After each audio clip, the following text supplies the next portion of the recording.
Hi, everybody, and welcome back to the Order of Narvosc. This is session 31, Subterranean Secrets. We hope you enjoy. We started the session in the cafeteria, which is where we were camping out, if I'm not mistaken.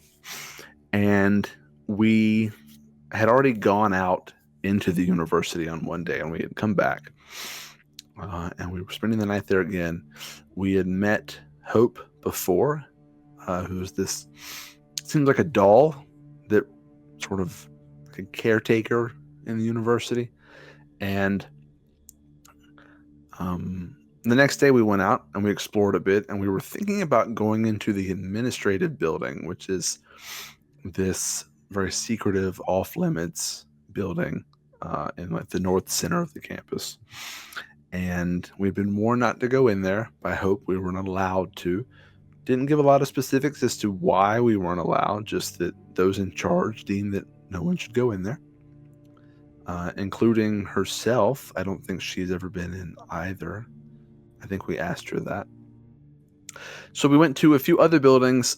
In one of them, we found a journal by someone named Amelia Narvosc, and it mentioned some sort of magical doings, and also hinted at the creation of Hope as a caretaker of the students. I think it indicated, if I'm not mistaken, that maybe Hope was unfinished by the time everything went down. So we don't really know what state of completion she was in, but that's where she stays. And then we did eventually go back to the administrative building, and we scoped it out a bit, and we found a way inside, which was Velphie using a dimension door, I believe, to sort of warp us into the interior, that we wouldn't set off any of the alarm spells around it. However, when we got in there, we found what looked like a red-haired elven man in great pain and possibly anger. Hard to tell. And he said something along the lines of, what are we doing in here? How dare us come in there? And then he transformed into what looked like some sort of giant wolf dog-like fire beast. Or not a fire beast. We found that it was weak to fire, vulnerable to fire, but some sort of large dog beast thing that proved to be incredibly difficult to fight, to the point where we had to retreat out of the administrative building. So we escaped from the administrative building, and we booked it back towards the cafeteria. And at that point, the beast sort of smashed through the walls of the building and started chasing us down. We were able to get to the cafeteria. We were able to mount up and ride off, but it was a bit of a chase at the end there to try to get away from it. We eventually made it out of the vicinity of Esarora and back to a somewhat familiar place in Anaria's home and camp. But she was not there at the time, and neither was Pike. So we sort of meekly made ourselves comfortable and set up for the night. And that's where we ended, I believe. Yes, so you all did get a level up. So you all are now level 10. Velphie did get hers a little earlier because of a pact. But you all did take a point of exhaustion as you all made it to Anaria's house, and you kind of just plopped onto the ground near her home and fell asleep. And as you all start to wake up the next day, it's pretty late in the evening. You smell the scent of bread and like sweet berries as you all start to stir from sleep.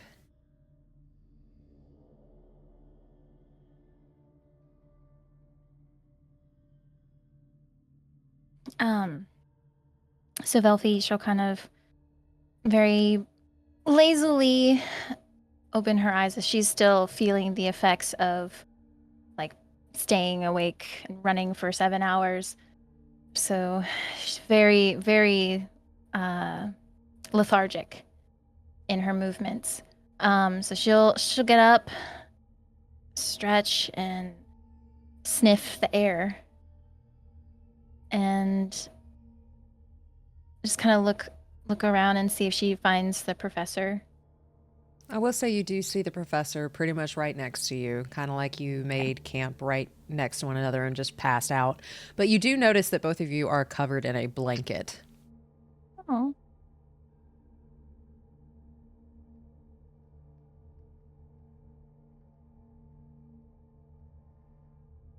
Is the professor still sleeping? I think I'd be waking up at this point, if I'm not mistaken, but probably feeling in a similar state, very worn out, very exhausted.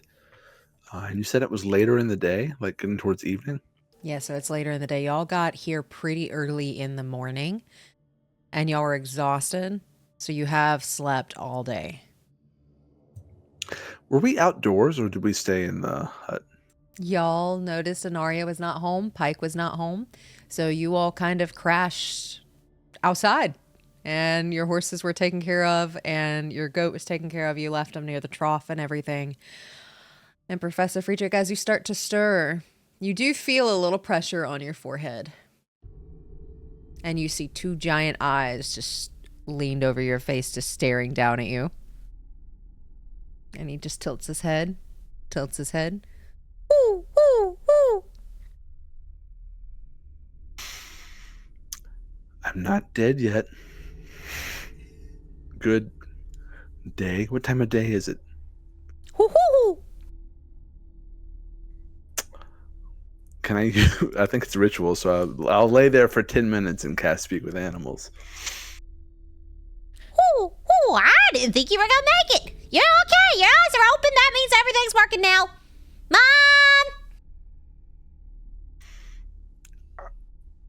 For what it's worth, I didn't think I would make it either. If I sit up, are you going to get angry? No? Okay, because the skin on my forehead is very thin, and if I get cut, it'll bleed like crazy. So I'm just going to sit up slowly, and I'll look around and see if I see Velphie or Anaria or anyone else. And as you are sitting up, Pike is making his way to your head, and he just gets himself comfortable very gently as you start to move. Like he doesn't miss a beat. He doesn't cut you either. And you do see Velphie also stirring next to you as you both are waking up, and you do smell something cooking. You don't see Anaria, but you assume she's here.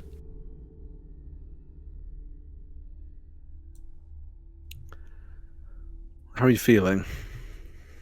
About to ask you the same question. I hope you're feeling better than I am.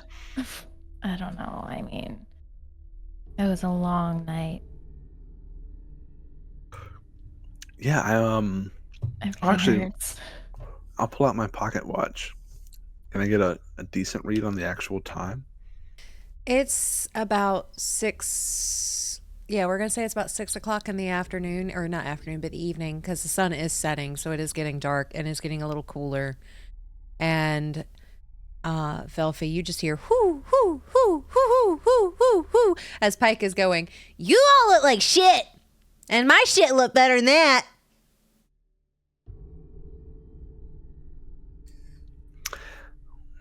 Velphie, I'm not sure if you can understand what our feathered friend is saying, but it's not polite. Well, in that case, I guess it's good that I can't hear it. Whoo, whoo, whoo, whoo, whoo. Yeah, that was rough. Thank you again for getting us out of there. It was bit off a bit more than we could chew, maybe. Yeah, I mean, well, how were we to know, you know? We were warned, to be fair, to not go in there, but I don't know. I don't know what to think of the whole thing. How long that guy was there, just dealing with it. What was he trying to stop from turning into that thing? Did he turn into that to keep us away from something else? I didn't really have much time to think during all of it. To me, it seems like he had no choice. he was turning, and there was nothing he could do about it. I don't know that he wanted to turn into whatever that was. But I don't know.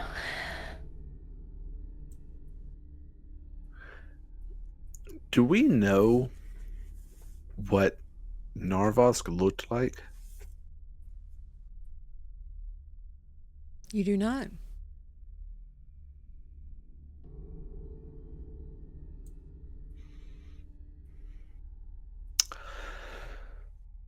Well, hopefully Hope was able to calm him down. Maybe? I don't know. Maybe. Yeah. If she's still alive, I mean, I can't imagine that if those other creatures, the students, weren't attacking her, maybe that big one won't attack her either.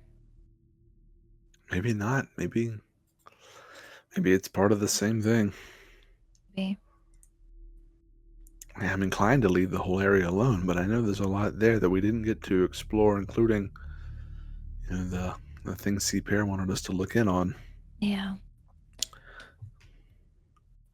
But at least we found more of poem. So Yeah. there's that And at least. there's that, and we know what we're up against partially if we decide to, maybe the presence of something like that, which I'm sure CPR did not know about, would convince her to send a larger group, maybe. Yeah. Because now I'm thinking, like, if we were to go back, I don't know that all those monsters would stick to the same schedule now. Yeah, that's a lot of chaos injected into what was otherwise rather orderly. Yeah. So, I don't know, but there's a lot there, and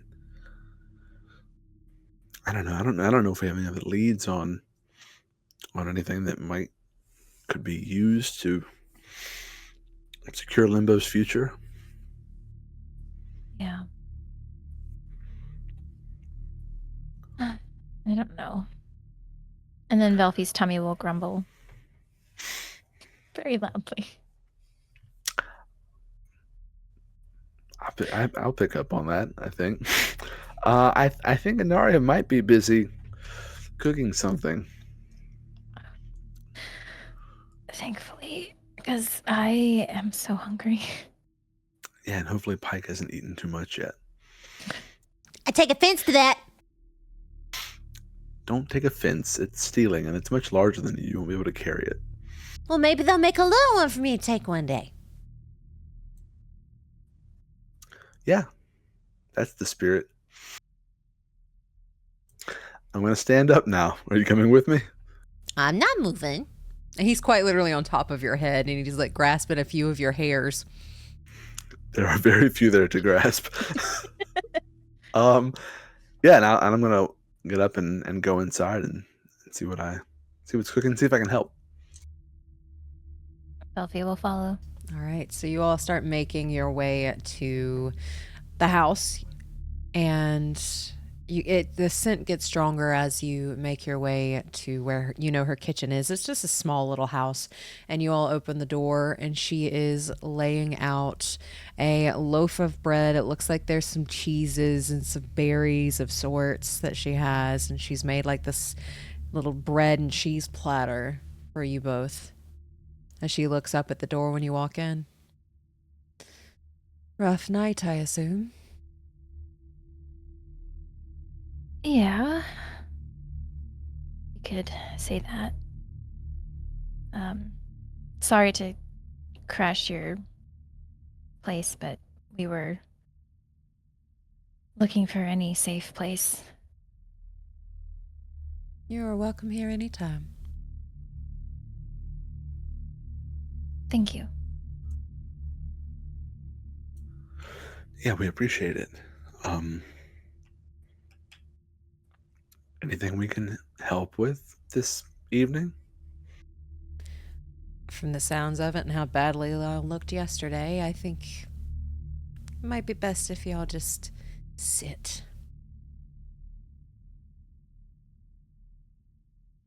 Yeah, sitting does sound nice. Yeah, I won't turn my nose up at that. Is there like a table or something nearby? Yeah, it's the same table y'all sat at for dinner last time you were here, so she does have the table set up for you. Her table setting is at the edge of the table again, a little further off. Velphie will sit in the same spot. And she'll reach for the bread, some cheese, make a little sandwich, throw some berries on the side. I'll try to mimic that because it looks good. And seeing that y'all are kind of smashing it all together, she does go and reach into one of her pantry doors and gets like this little honey pot with a little honey dipper that she has and sets it on the table just in case y'all want that. And she goes to the end of the table and sits and drinks out of a little cup and just watches you two. See if you want to say anything to her. If not, she'll just sit quietly. You provide really well for yourself being in such sort of a barren, dark place. I know you seem to have some kind of ability, but it's very impressive. Thank you. Perks of being druidic in nature, I guess.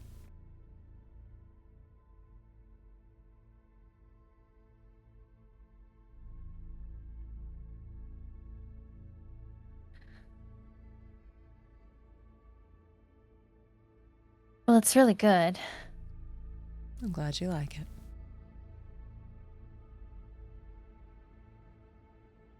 Yeah. Does Pike normally get this attached to your guests?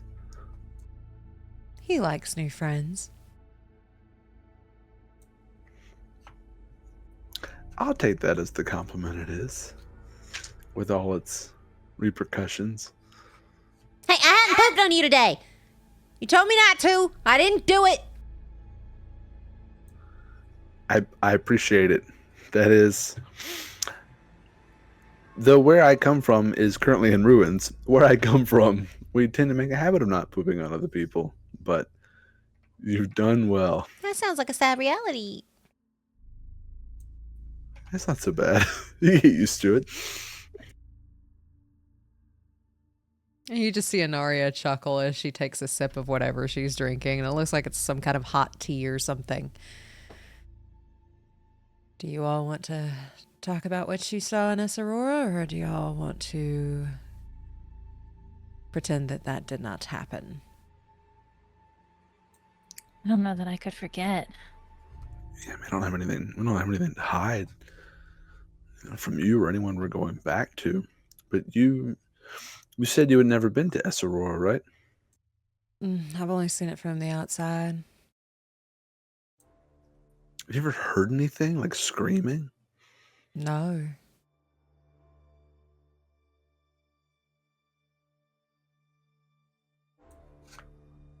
Well, we heard screaming, and we investigated it, and a guide transformed into some sort of beast, and we tried to fight, but ended up having to get out of there. Yeah.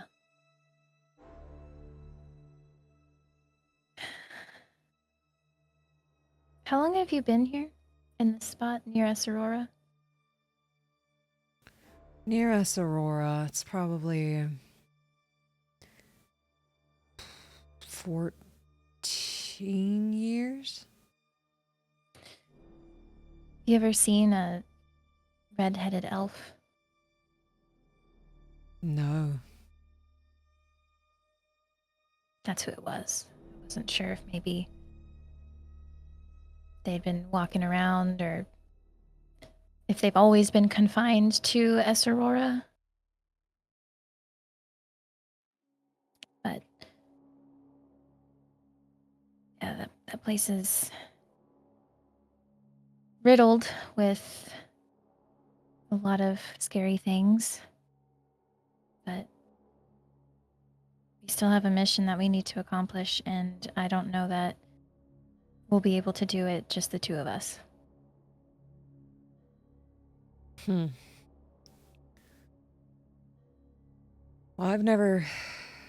I've checked the outside, but not in a while, but I've never seen a red-headed elf. But Esarora was a wizarding school. Maybe he worked there? What kind of clothes was he wearing? Blue and gold robes? Well, it sounds like the theme. Did he look student-ish? Did he look older than that? Did he look like a professor? Maybe higher up? What did he look like? Roll me a history check. Okay. Can I roll it too? You may.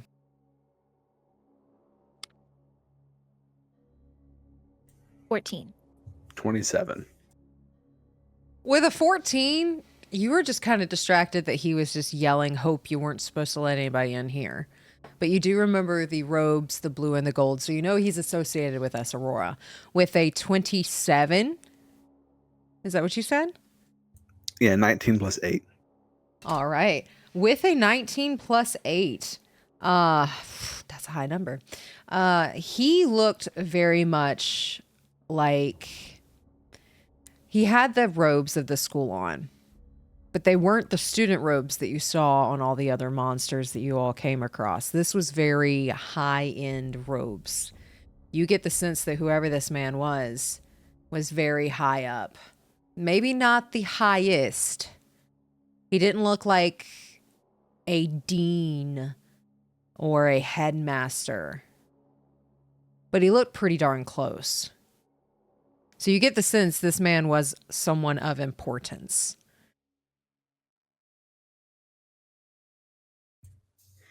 And I'll share that. Need some sort of faculty, chairman, dean, some sort of administrative high up position, more than the students' robes. And you didn't see anyone else? Well, I don't get too philosophical, but we met a person, which may just be a thing. Almost like a construct, a doll almost, but was sentient and moving and spoke to us.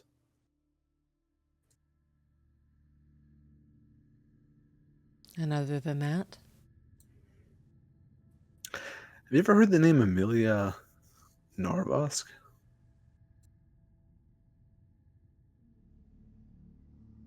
I've heard the name Narvosc before, Yeah. but I have never heard of an Amelia.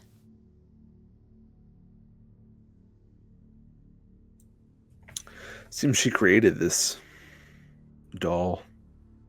Something like she was a professor at the school or in some type of leadership position. Huh. So other than the doll, are we calling it are we calling the doll an it, or are we calling it a person? Its name was Hope, so it has a name, at least. So other than Hope and this other red-headed elf, you saw no one. I mean, we didn't get a chance to explore all of it. So it's possible that there may still be someone there, but in the buildings that we came across and the areas that we walked through, no other normal being. Are you expecting someone to be there? No, I was just curious at the fact that if you saw the last living person there, and if they turned into this monster, then there's nothing left of Esarora. I'm not sure there was much left when we arrived, if you consider it a school. Didn't seem to be any classes. I don't think classes of any sort have happened in a very long time.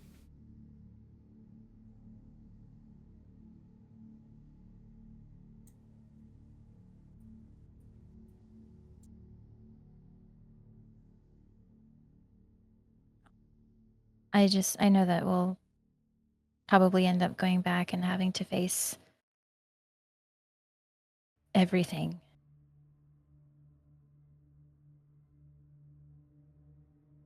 Because it's possible that whatever is in there down underneath the school, it could help. It could help end all of this. You think Esarora holds the key to whatever? She just kind of does like the little finger motion in a swirl. Maybe not the key, but a smaller key. Something. I mean, it's got history. It's got some type of mystery or folklore or something surrounding it.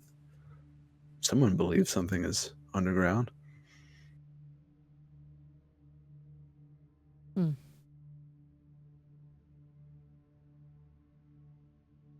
So what do you do next? Well, I think we head back. Give a report on what we saw.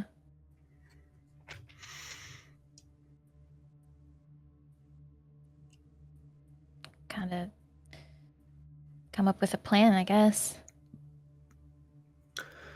Yeah, I mean, we were able to scavenge some really good things, so it wasn't a loss. We just didn't get to do everything we had hoped to, for obvious reasons. But unless they have a better lead back where we're going, then we may be going back out there again soon. Well, if you're going back there soon, do you have a plan to take care of the thing the elf turned into? Did you find any vulnerabilities? Did you find any immunities? Did you find anything that you can make of use in your hunt later? It didn't like fire, so there's one. Do y'all have anything of fire? I have a few spells that are fire elemental in nature, and I'm sure, there's other spellcasters where we're going and other people who are able to wield fire in different ways.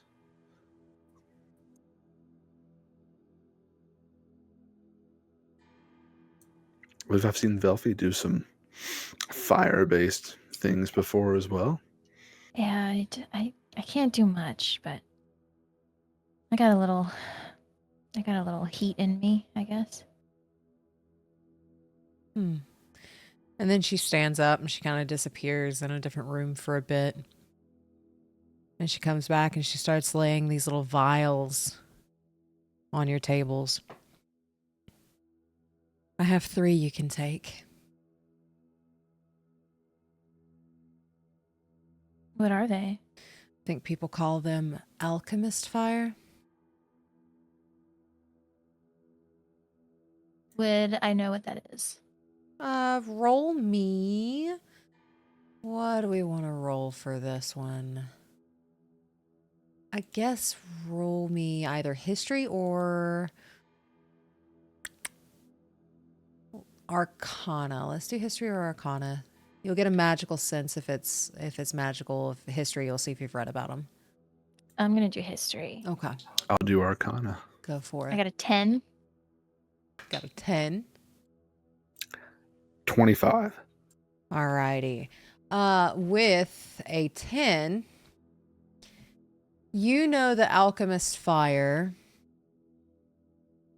is sticky and adhesive, and somebody made it to catch fire.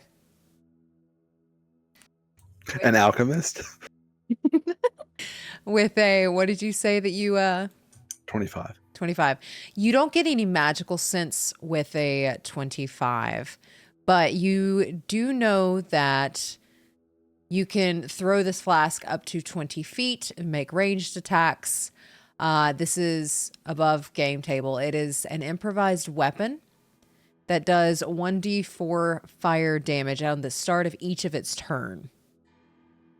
And the creature can end the damage by doing a dexterity to extinguish. But as long as it's on fire, it will continue to burn it. So we need to set it on fire.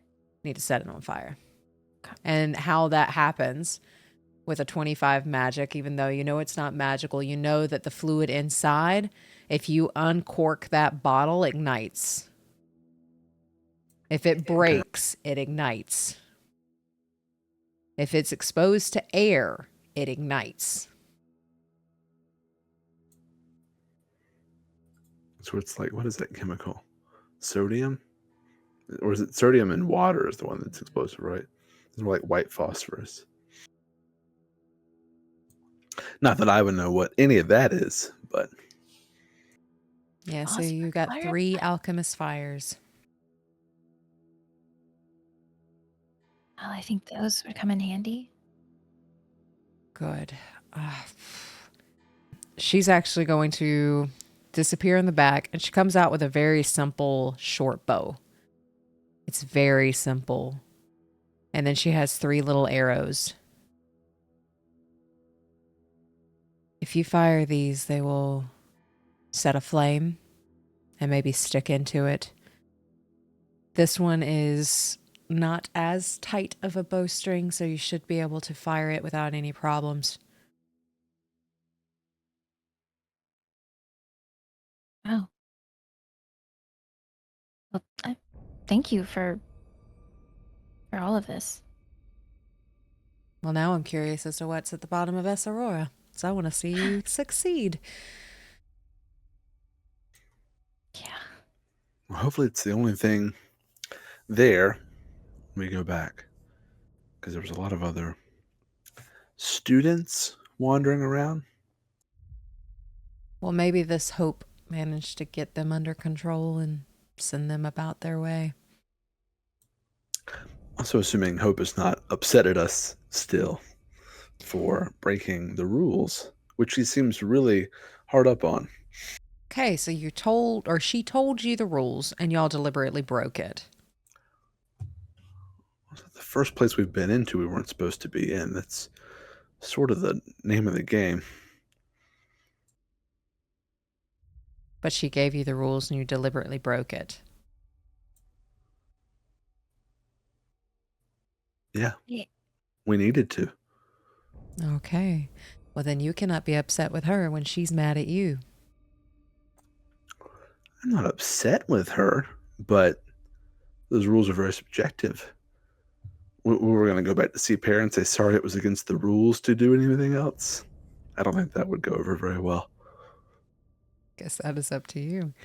But just realize you may have made an enemy.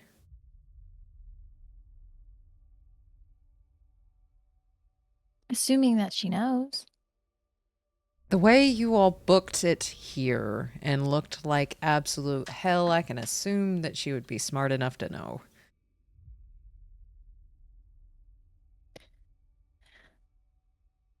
But who knows? Maybe she'll be absolutely fine. I guess she'll have to decide how important those rules are to her. I mean, it was going to happen sooner or later.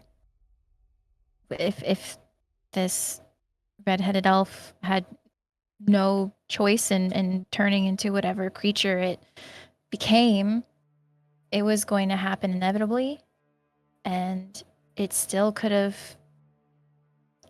broken down the doors of the building and prowling the grounds. I don't know. I'm still not sure if we did something to trigger it or if it just was terrible luck on our part. Maybe we distracted him. He lost focus on whatever he was doing. I don't know. Elves can trance. Well, that was quite a trance.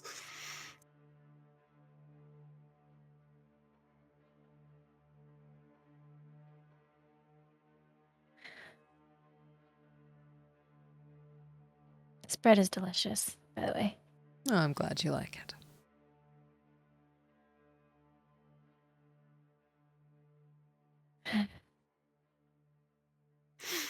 As I'm eating it, I'm just like one piece and then one piece up here. Velphie, you see Pike like leaning over, like, okay, you're feeding me, you're feeding me.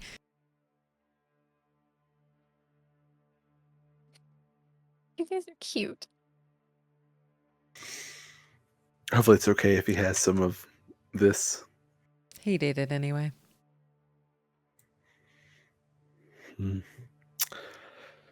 Well, Mom, they keep giving me snacks. And Velphie, all you hear is, whoo!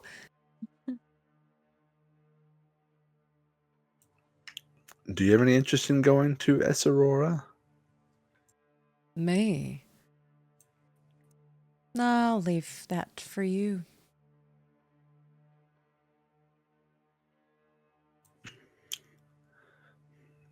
Are there any messages you want us to take back to where we're going? I guess tell the kid I said hi.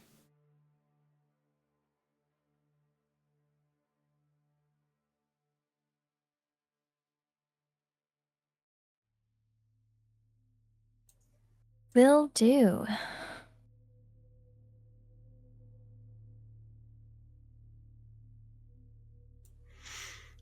Yeah, we can do that. We were friends once. For a short moment. Oh. No longer friends then. I didn't know him. I tried to charm him. I think it worked, but you know how those things are. Once they wear off, better be far away. Yeah, that'll make some people very angry. I will tell you now, do not cast that on me. No, I haven't used it since. I learned a lesson there. I didn't expect to see him again, but funny how those things work out. Yeah. Funny how those things work out. Well, you are all more than welcome to spend the night in here. Pike, we gotta go. And just don't eat me out of a house and home.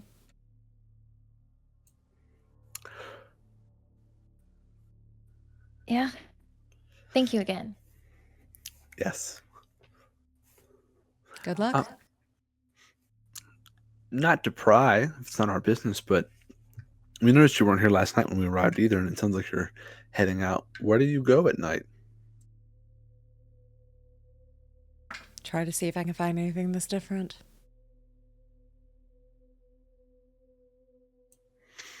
Try not to get too close to Esarora. No, I won't. There is this strange. Once you get up high into the mountains, you can see this light coming from the, I believe it's southwest, southeast.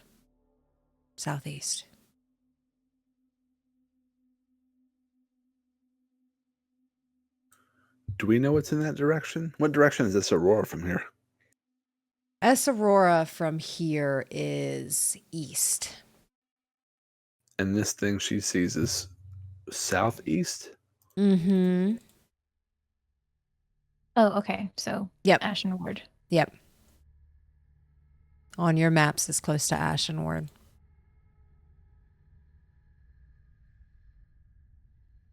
And would we know that is Ashen Ward like the main thing in that direction? And we would know that that was ground zero? From the story you have heard, at least from what Seapair told you, Ashenward was ground zero, and it is in the southeast. You haven't heard of anything else, so you're not 100% certain.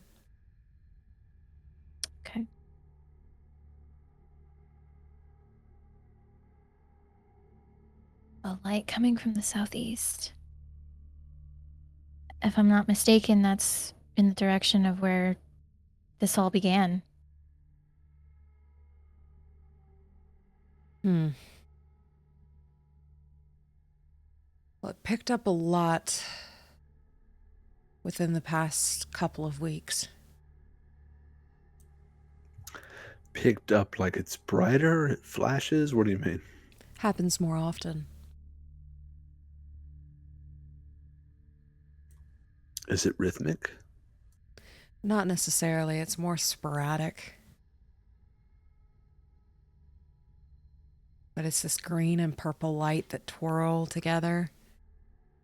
And occasionally you can hear this loud booming sound from it.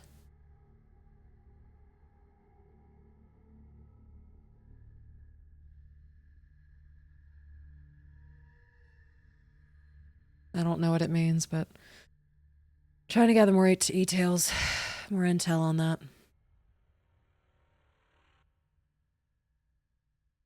Yeah, that's from what I remember, there's no one left there. So I don't know what could be causing that. Well, it's very dark in that direction.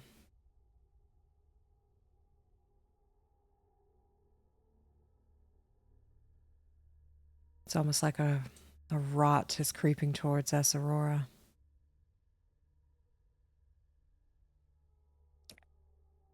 How close is the rot? About a day's journey away from the mountains.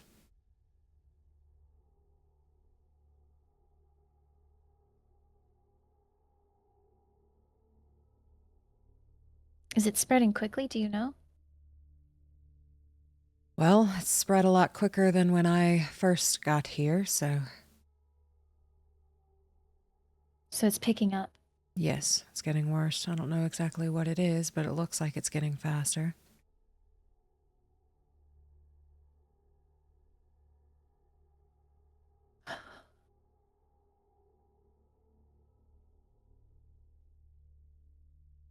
Okay. Well, I don't think that's a good thing.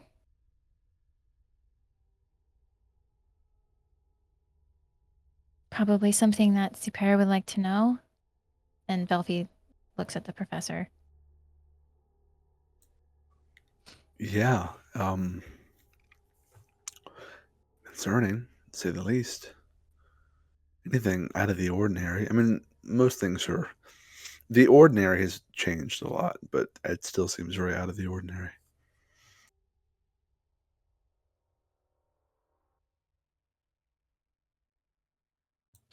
Do you want to remain unknown? If we were to say, oh, we met someone in the woods that saw this green and purple light, would you rather be like you're not there? 'Cause I don't, if you'd rather not be known, I'm not quite sure how we could pass on this information. But I leave that up to you. Don't give them my location.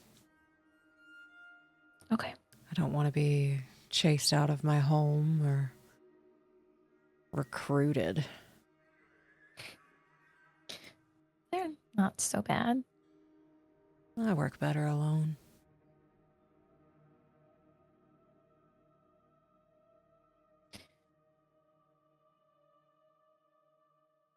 Understandable. How far do you have to travel from here to see the light? Well, it's at top of the mountain range, so depending on which form I take, it changes the time.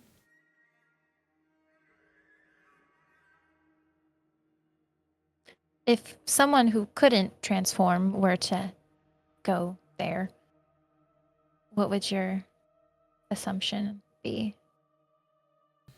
2 days? 2 days. 2 days south. Maybe you can make it there in a day and a half.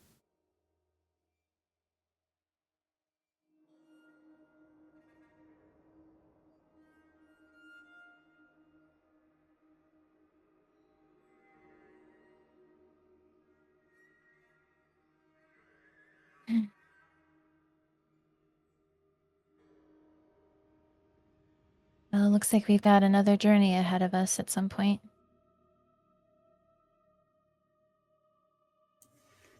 Yeah. With a few more folks, maybe, just in case. Hopefully.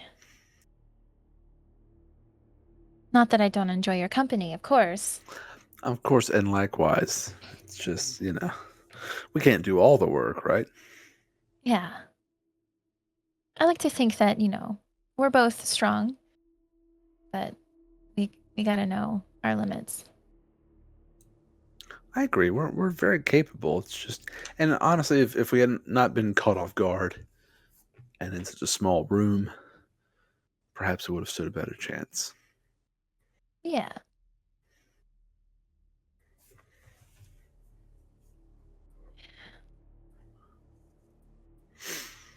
Well, thank you for sharing that. I think that's actually pretty valuable information.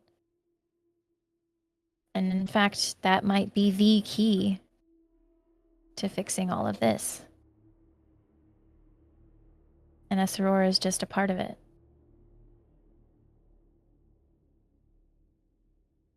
She gives you a nod, and it's kind of like she's thinking really hard about something. Well, if you need anything, just call.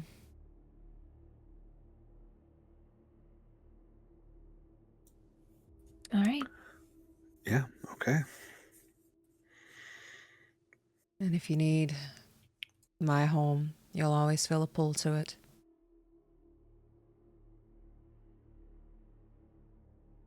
Yeah, that's how I found it in the first place. So, yeah. Well, don't want to keep you, so thank you for the food again. Yeah, thank you. Is it okay if we stay indoors tonight? Yes, I'd prefer if you stay indoors and get a good night's rest rather than on the cold, hard ground. It's supposed to get cold tonight.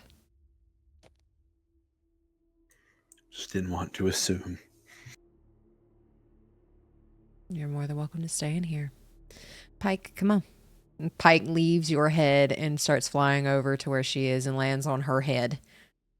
And then they walk out. And you hear this big as she leaves.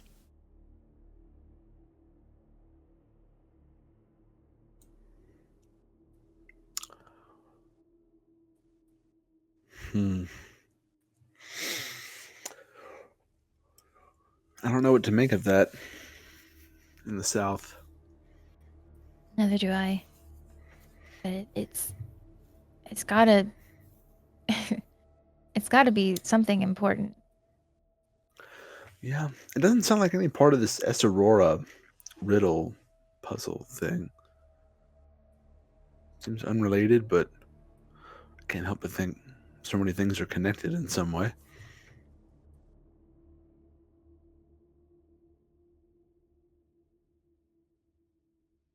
Was that poem specific to Esarora?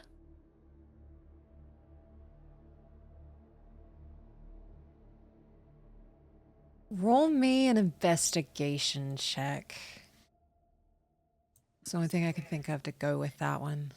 A natural 20 for a 26. You definitely get the hint and the idea with what you've seen, what you've been investigating, with where you've found these notes, and you're able to piece together a few pieces of this puzzle. This poem is specific to Esarora. Okay.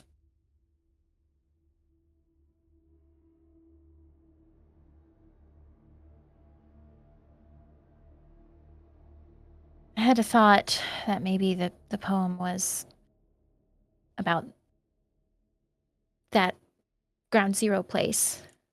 But I don't think that would make sense for that to be in Esarora. So, and seemed pretty protective over the administrative building. So it only makes sense that whatever power is mentioned in that poem is there underground. Well, maybe there's a connection in some way. You know, you were able to snap us from one place to somewhere else pretty instantly. There are various forms of teleportation and connection in magic. Maybe there's a connection between the two places. Yeah.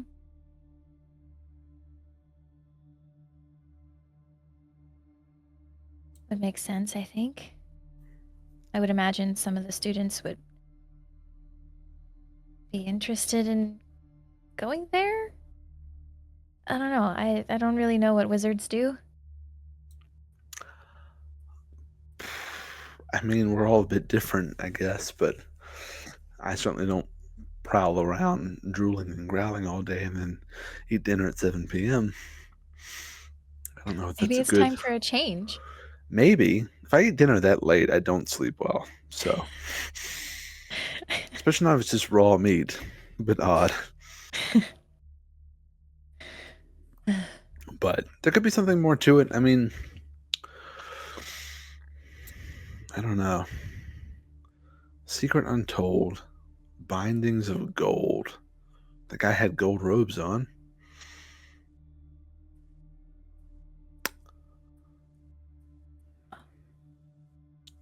Where magic was sown in shadows first grew. That I don't know. Bindings of gold. I mean, well, if he was the power, I don't think he was. I think he had it and couldn't contain it. Yeah, I mean, he certainly seemed restless. And I guess ancient if he was the last one there with how long this has been going on. Where magic was sown would make sense for a magic school. You know, sort of like planting the seeds of the next generation of wizards and whatnot. But where shadows first grew, I don't know if we know if Esarora was the beginning of everything. Well, yeah, I think Ciper had mentioned that it was. She said the name Ashen Ward? She would have said the name Ashen Ward when telling you the story because that's where they went. Right. Ground Zero was Ashen Ward. That seems to be a place where shadows first grew. Yeah. But it does. If this poem is specific to Esarora, then there's gotta be something else. Where starlight wanes is most everywhere we've been in.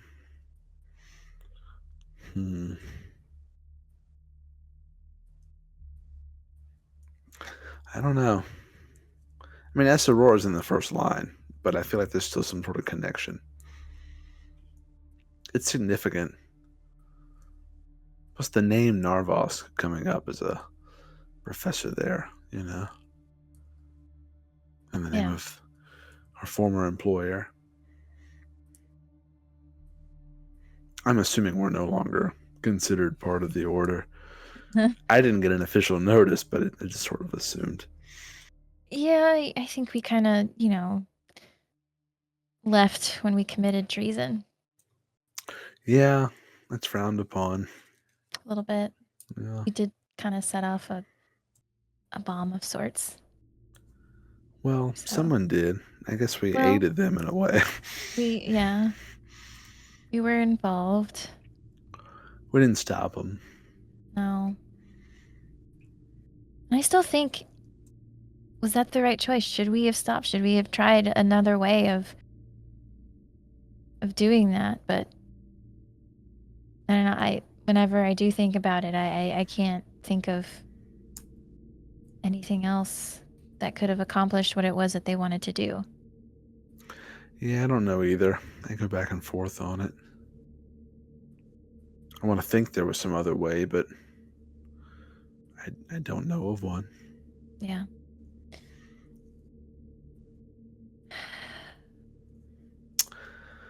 I don't know how much it actually weakened them. Because, I mean, the High Table and all of them seem to be Seapear's main enemy. From the way she talks. Yeah.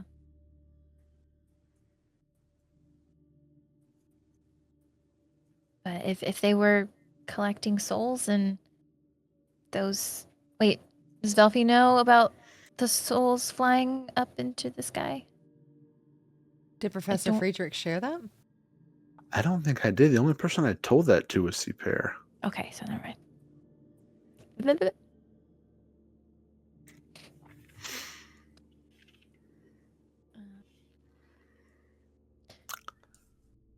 But I think while we're sitting here, it might be a good time to share what I did see.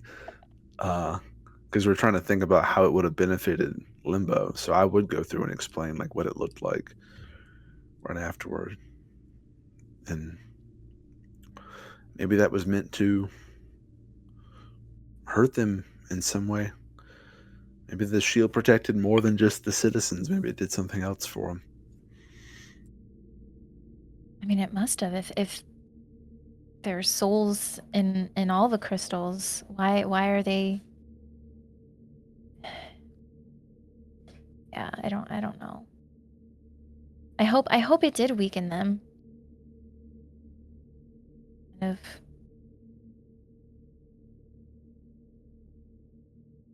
Just throw them for a loop and I don't know. I hope it did what they hoped it would do. Yeah.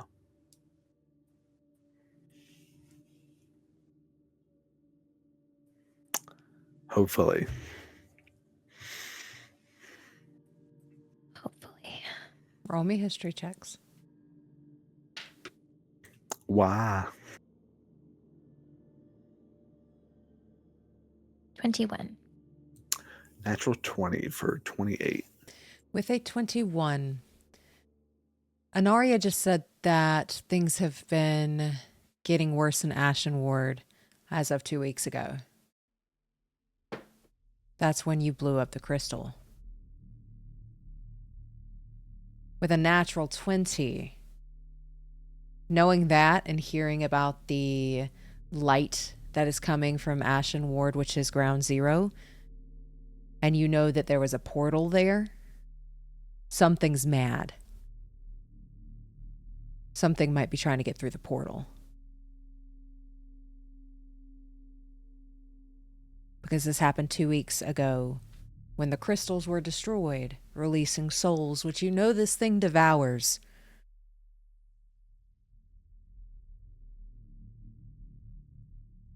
So we could put 2 and 2 together then that blowing up the crystal in Sydonea destabilized the ground zero region.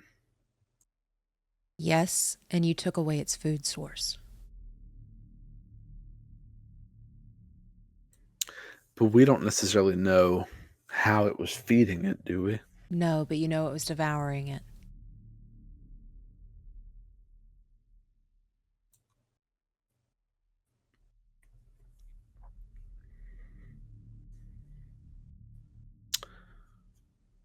So either we triggered something that needed to happen, or we made things momentarily worse, or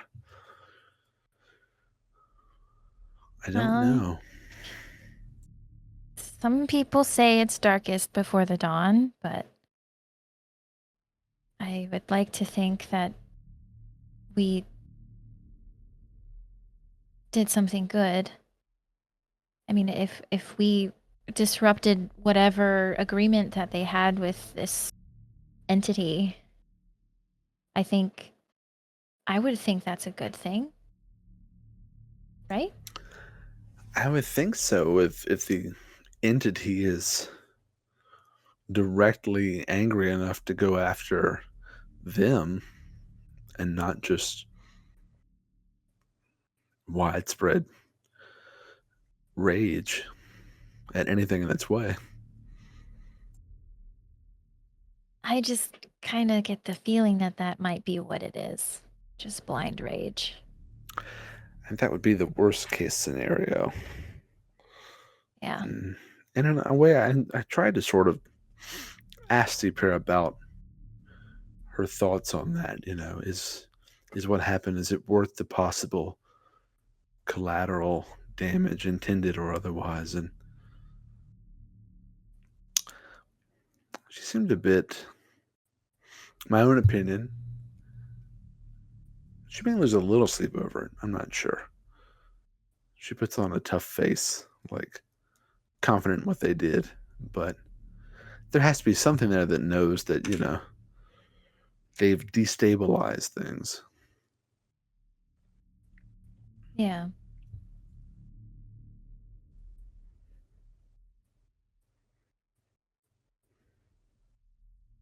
Yeah. I don't know.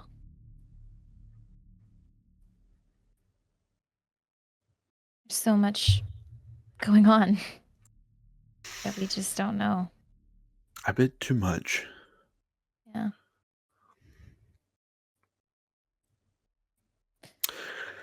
Really, what I've come to the realization of here recently, for a little while, I guess, over the few weeks, maybe a bit longer, I spent my career thinking this was some type of natural disaster, like a disease or a pathogen.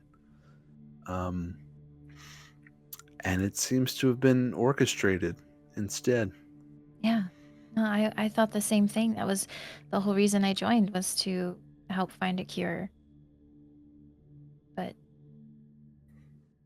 it seems like there was never a want for a cure. No. And I sort of started moving away from medical and started dabbling in darker magic, to not really out of desperation, but just trying something outside of the box. And now it's been my only defense against some of this stuff.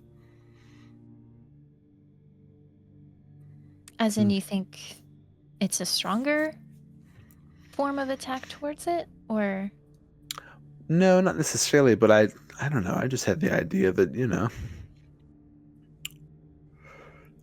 if people are being infected by something that then starts to control them, I don't know. Maybe knowing more about necromancy could help you wrest back that kind of control and reverse something. It was a bit of a desperation plea, but it hasn't really worked for that. I haven't really found a way to reverse anything that it's done to anyone, and we just end up having to eliminate them. yeah, I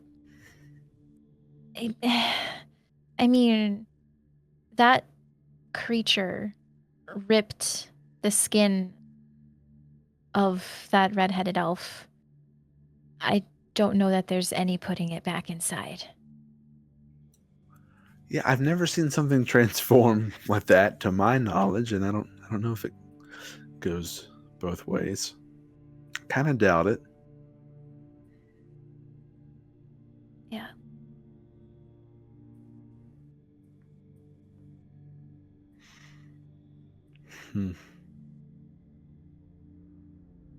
Just seems a bit of a shame, though,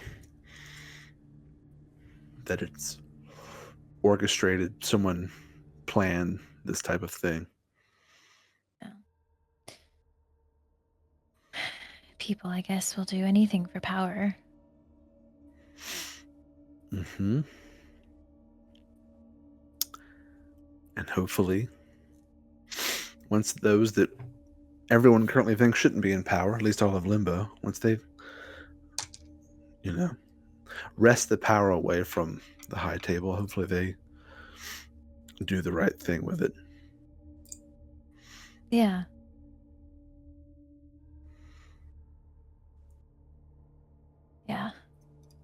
So it'd be awful to go from one hell to another. Yeah. That would be bad. That would be very bad. It'd just be a never-ending power struggle. Not that I have a fear of that or anything, but, you know.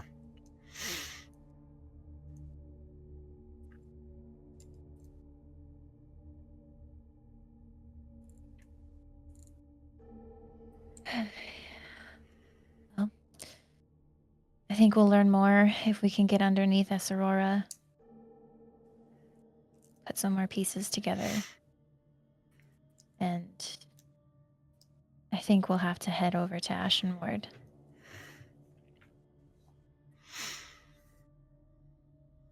Yeah, I think so. I think we would probably need at least someone else with us, and then maybe plan our approach to Esaror. We were caught off guard, but Yeah. now we know a bit of what we're up against. Yeah, we got a layout of the school.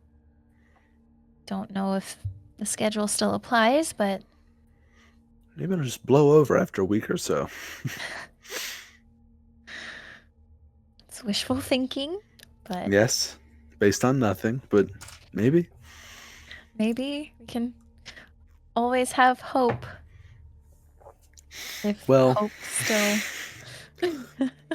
yeah. I don't know. Interesting name for something like that. Yeah. I mean, if she was intended to help and heal, you know, she would be a source of hope.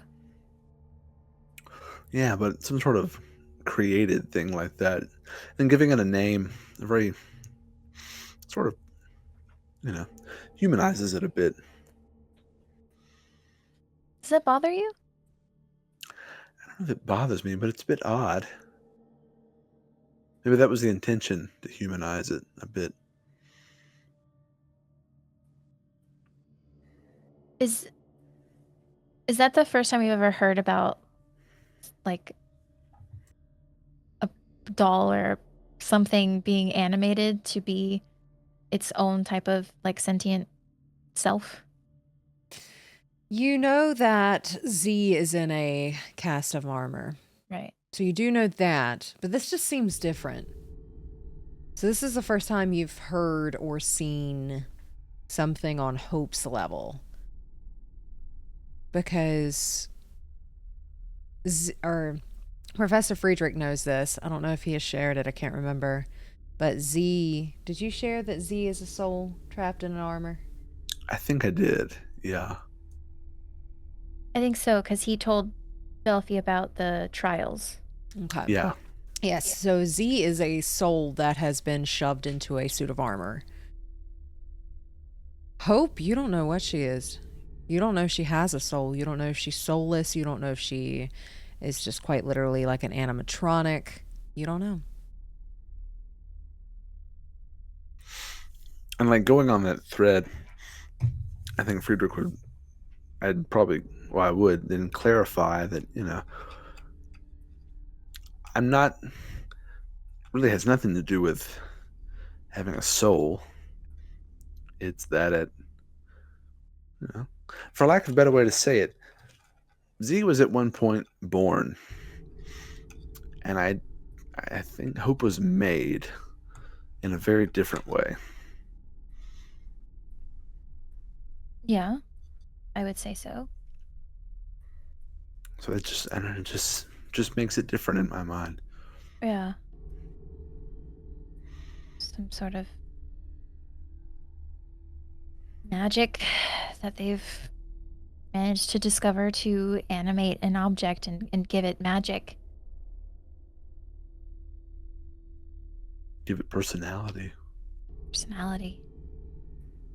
Consciousness. Hmm. They were doing some interesting things there at Esarora. Yeah. Well, I guess, you know, every place has a dark side, so.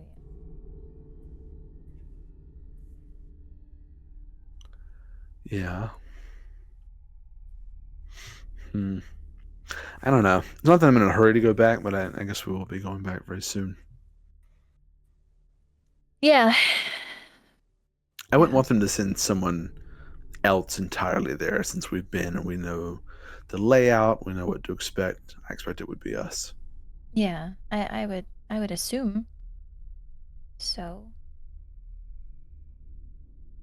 And as that statement kind of lingers on the air, it is getting later in the evening. As you get the sense it might be a good time to hunker down and go to sleep if you are going to travel during the day tomorrow. We're talking. I'm just kidding. No, you're right. Best talks happen at like 3 a.m. Come on. Yeah. Or you just get like, whoa, man. Well, you want to try to travel during the day tomorrow? Yeah, definitely daytime travels. Moderate pace as opposed to yesterday or Yeah. this morning or whatever. Well, we don't have anything chasing us, so That we that'll know be- of. Why did you have to say it? It's better to get it out now. We're in a safe place. Hopefully we can avoid the weather going back as well. We got to run in with that. Yeah, I would like to avoid any sort of elemental cyclone. Yeah. I'm not in a rush. We can take our time. Yeah. How many days has it been since we left Limbo? Y'all were traveling for 2 days to get to Esarora. Y'all were in Esarora for 2 days. You have been at Anarias for a day, so y'all have been gone 5. 5 days, okay. Yeah. Don't know how long they were expecting us to be gone, but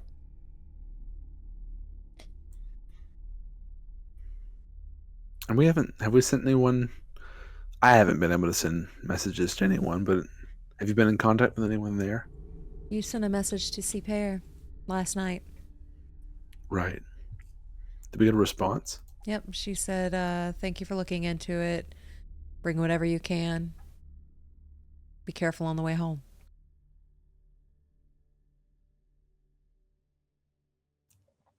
So they'll expect us in about 2 days, I imagine. yeah. Yeah. And then once we get there, we come up with a plan. Gather some help and figure out how we're going to tackle Esarora. Yeah. Fire is key.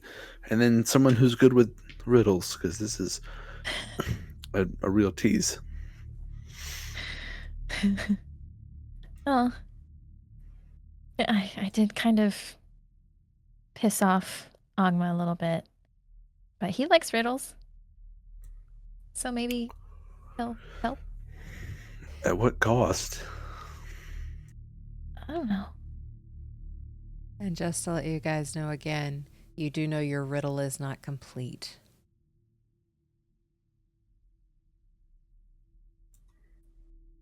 Yeah, but that's what makes it even more fun. Incomplete information. Yeah. I'm sure when we go back we'll find more. Put it all together and everything will make sense and we'll kill this beast and we'll find what we're looking for and everything will be honky dory and we'll go back home and live to see another day. Yeah, and the world will be great, and the sun will rise, and all that fun stuff. And Yeah. lights won't flash in the sky and make loud booms. Yeah. One day. Day. All right. Yeah, I guess we'll head out early. Yeah. Have a good evening. Try to get some rest. And we don't need watches tonight, I imagine, so we'll just Yeah, I think settle we'll be in. okay. Yeah. All right. Well, have a good night. You as well. And then Velphie will get herself situated and PTFO. All right. You two are able to find those beds that Honoria made for you last time that's really, really soft. Very similar to the kind of magic, almost a little better than Golmax magic. That kind of soft bed. So you all will have a D4 to any roll you wish for the next day as you get a good night's rest in Honoria's little cabin, little hut that she has. And she does not come back by the time you all wake up in the morning. She is still gone. So it's the next day. So you guys get to press the long rest button, but y'all didn't really have much of a day today. Yeah.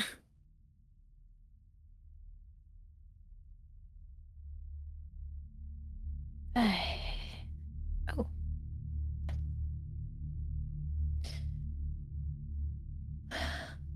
So what?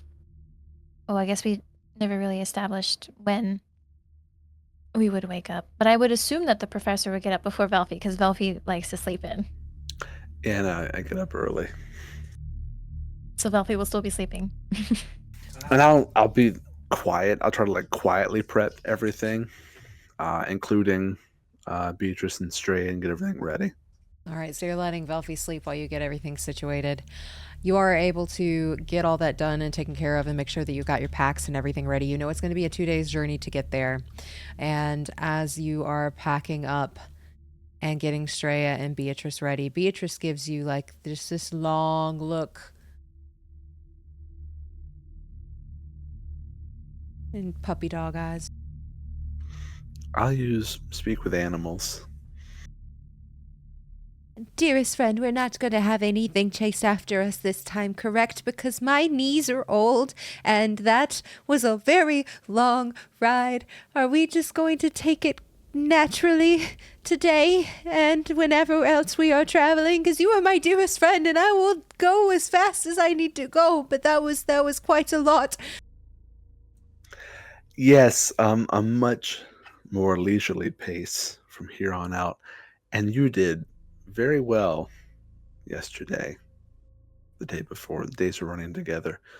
You did great. You saved my life, and maybe I can do something, and I'll actually pull out my healer kit that I have, and it doesn't really do anything game mechanic wise, but it has bandages in it, and I will wrap up Beatrice's knee joints.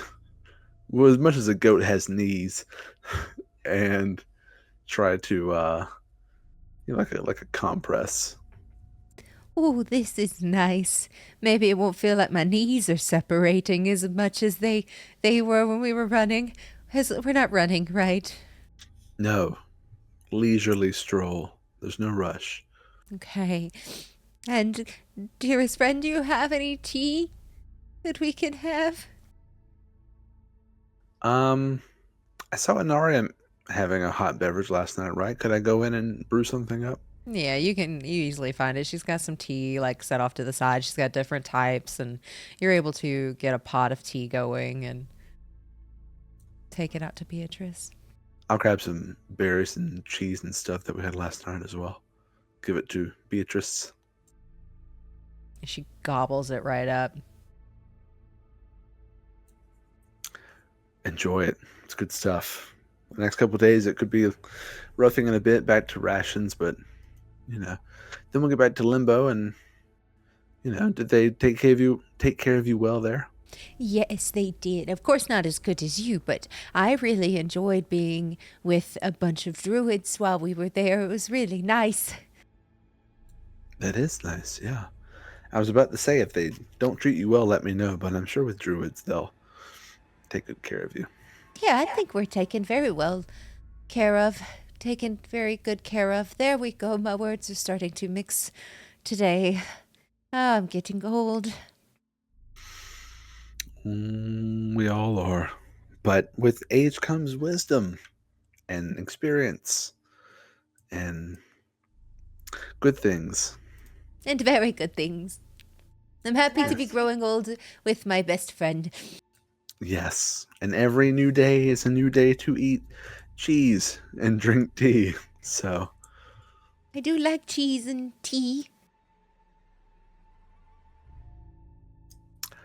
yeah. Hang in there. We'll be back soon. Okay. You hear that, Straya? We're going home. Home? Home? Home? That's nice. Home? Does Stray do the blep thing? Oh, of course. I don't know if I've done this with Stray or not, but I will try to imitate what I've seen Velphie do in response. Fun!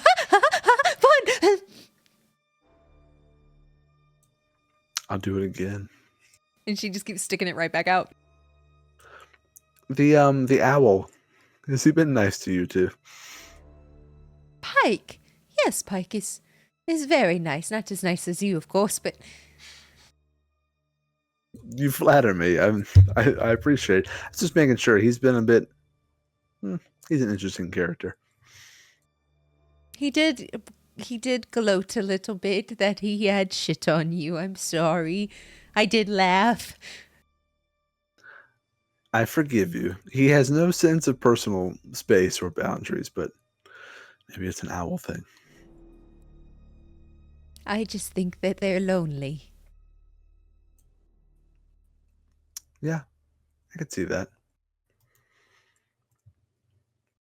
Well, he's got Anaria here, and we will soon have a lot more people around us once we get back.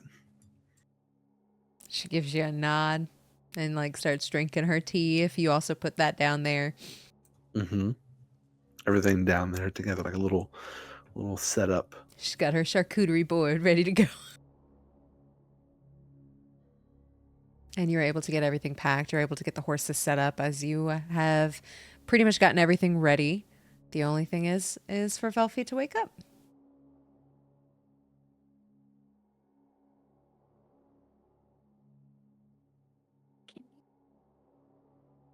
Sorry. So Velphie, I guess, she'll again wake up pretty slowly, and look around, and I assume she would see the professor is not there. So I guess she would have this like wave of panic, that he's not there and missing. Something could have happened. Maybe he left and is dead somewhere. I don't know.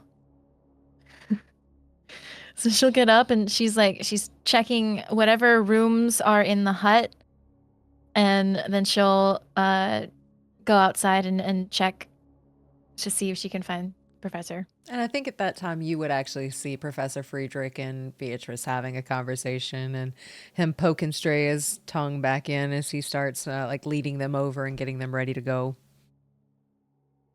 Oh, okay.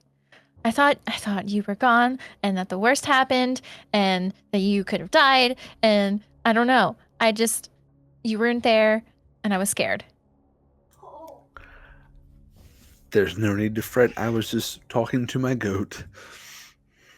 Okay. But I just wanted to let you sleep. And I know you like to sleep in and get your rest and all of that. And I have this weird internal clock that just wakes me up. Yeah. Yeah, my internal clock is it runs a bit slow. It's a good thing because I'm sure, you're better off, with late nights. And I start to pass out around sunset. Yeah, that's when things start to happen, is sunset. Life's just starting. Yeah, I don't. I'll try to get used to it, maybe. We'll see. I'm a bit old to change habits. Yeah. All right, I guess I'll start getting ready then. Yeah, most things should be ready, but we'll be ready whenever you are. Oh. I've been busy. Well, thank you. Of course, I'm a bit eager, if you can't tell, to go home or to go to Limbo, rather. Yes. I share that sentiment. Ready to be back. And you all are able to get set up to where you are heading back. Who would like to roll a d20 for the day? I'll do it. Go What for am I it. rolling? Roll a d20. 19. Oh, okay. Alrighty. So you are able to get yourself situated, able to get yourself going, and you all start heading towards Limbo. And you remember where Limbo is after a little bit of like trying to remember. You're able to kind of get your bearings and figure out which way to go. You all are heading north to get back to Limbo, following the mountain range, and you know where it is in the mountain range. And is there anything you would like to talk about as you are riding your mounts for the day? Is there anything you would like to read while you were riding today? Is there anything specific you would like to do on your days of travel? Can Velphie, can she pull out her book of deities Yes. and see if she can find anything on Erebus? All right, so you start skimming this book. Roll me an investigation check. Oh no, I'm gonna use a luck point on that. You have the D4 too from the good rest. It was a 3. Okay. 25. With that 25 is a great roll. You do not find Erebus in this book. Okay. Erebus is not mentioned, but with the 25, you also notice Oleander is not in this book either. The god that is worshipped in Sydonea is not in this book.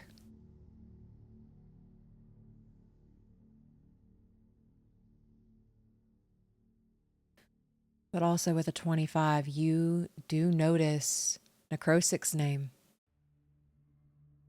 You see Drasana's name. You see Anaria's name. I'm gonna read all 3. Alrighty, so Necrosix, god of death. Necrosix is all of his pictures or their pictures are depicted by this being in a robe with skull-like features, very skeletal, very thin. Some give him a scythe. Some make it to where their face is nothing but a blank canvas. That there is just nothing but pitch black behind the mask. That is just almost like an animated robe. Necrosix is not worshipped very often. You get the sense that a lot of Necrosix temple, any temples that they have, are going to be found in Starhaven.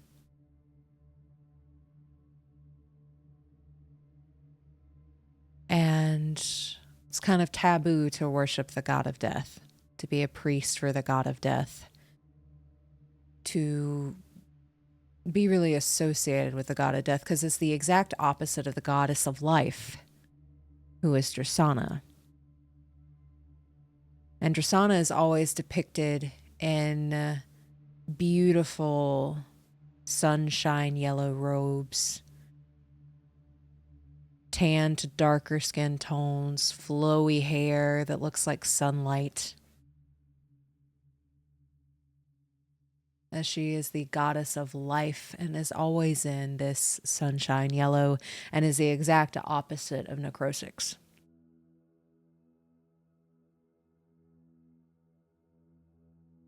You also see Anaria's name under Archfey. Anaria is the Archfey of the Spring Court.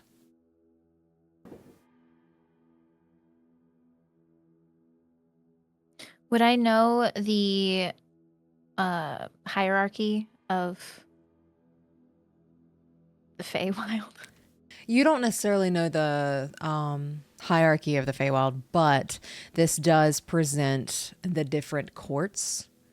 You have summer court, autumn court, spring court, winter court, and light court. Summer, autumn, winter, light. Okay. I mean, I guess I could assume that since she's in this book of deities, she is important. Somebody thought she was. I guess it That's fine. depends on whether you think the Archfey, because it is under Archfey, if you consider them to be deities or not.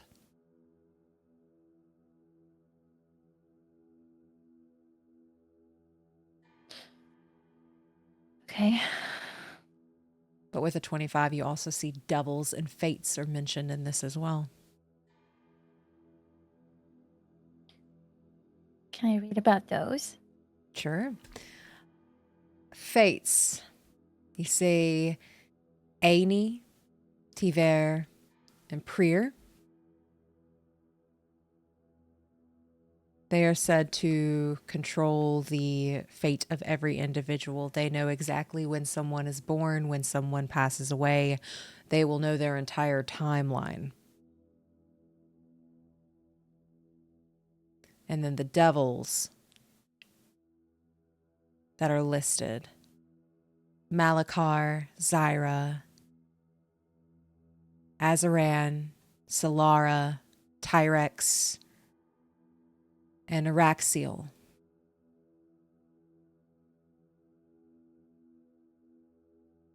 There are different realms, different layers to the hells. Some are filled with ice. Some are completely barren. Some are made of nothing of fire.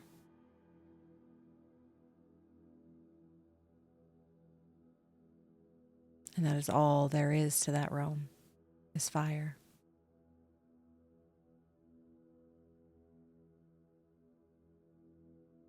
It doesn't, I guess it wouldn't. There's no mention of the eternal flame in there. No. Okay.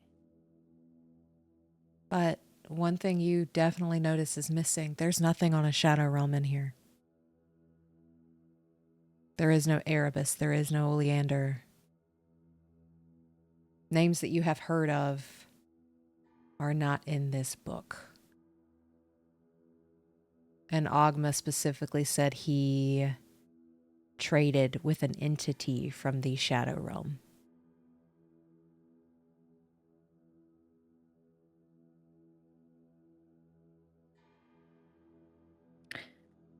Is there a date on the book? Ooh, hold on. I've got to go real far back for this one to see the years. Hold on. Sorry. No, you're good. You're good. You're good. I like that question. I just got to figure out where I put it. What's the publication date? What's the ISBN number? Who is it dedicated to?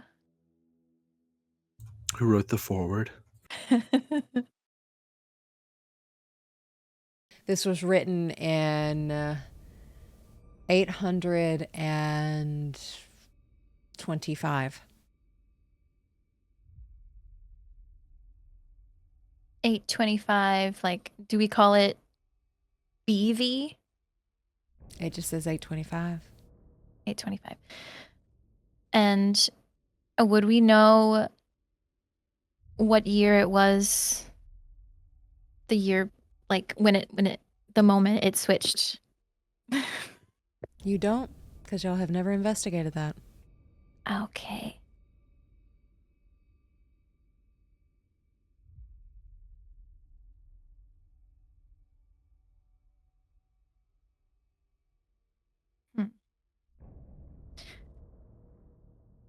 Interesting.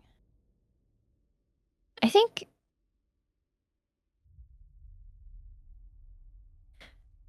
Velphie would pull up alongside the professor and share the information about Drasana and Necrosix. I don't know that she'd share anything else, but she will mention that there's nothing on the Shadow Realm.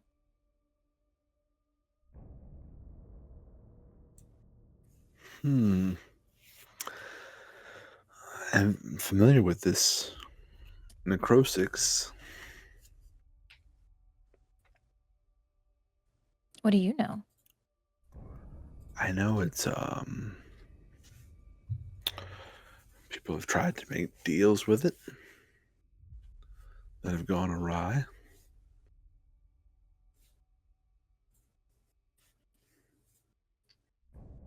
So it's powerful in a sense.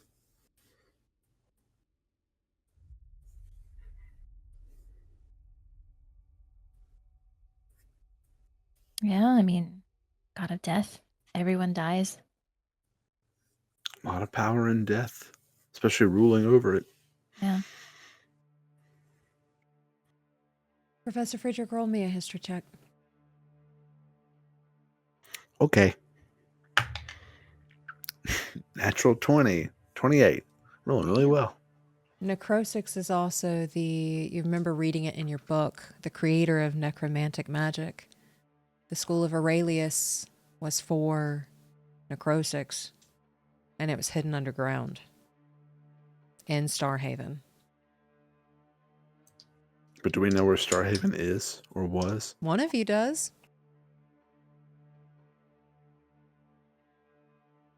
Do both of us know that one of us does? We don't, do we?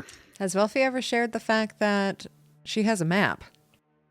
No, she has not. Then no, neither one of you know that the other one knows something that may help you, because you two have not shared that information.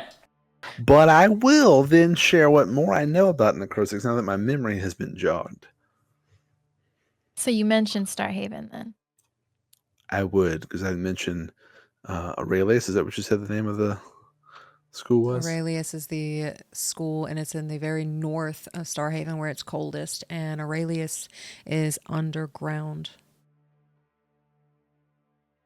to hide because people don't like necromantic magic. Yeah. Well, it's a little bit frowned upon, but desperate times and all that. Well, Starhaven. And she'll look along the mountain range. If I think we are where I think we are, just follow the mountains that way, and Starhaven is in that direction. How many people know of this, though? I've never heard of it or never knew what it was until you told me. Well, I have bought a book that pretty much we aren't the last place of civilization, really. There are many different places, just as we were in Verdantis. Say, another country. And then she'll list each. And then, well, actually, instead of listing them, she'll just take out the book and show him the map. But how up to date is this? I mean, could all of these places not fallen as well? Well, Sipar said there was a barrier. So perhaps it never spread past Shadowfen. Wasn't it Gibby that mentioned a barrier as well?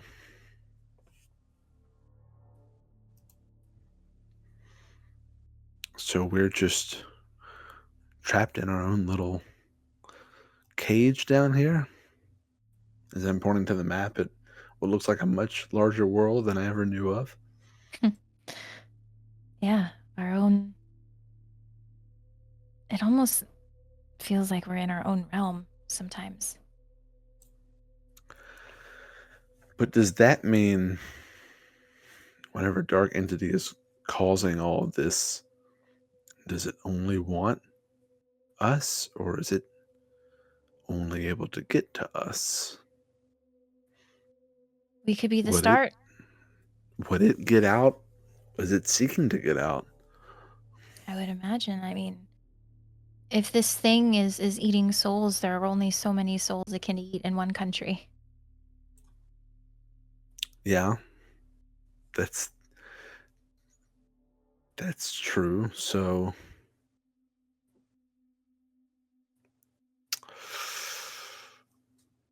either it's causing the barrier, or it's a victim of it as well. I would hate to think it would be the latter, because then I would feel like maybe we should do what we can to keep the barrier up. Yeah. I think it's better that it's contained to just Shadowfen than have it spread. But I don't know that it's a victim.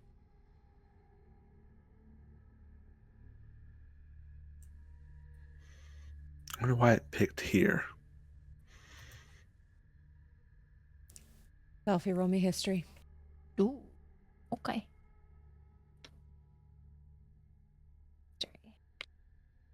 Natural 20 plus 6. Phew, 2 natural 20s in a row. You remember reading that Shadowfen was... The cave systems in Shadowfen are said to go the deepest. So deep that it's possible that they are like right on the border of other realms. That's how deep underground they go. Didn't it say Shadow Realm specifically? Mm-hmm.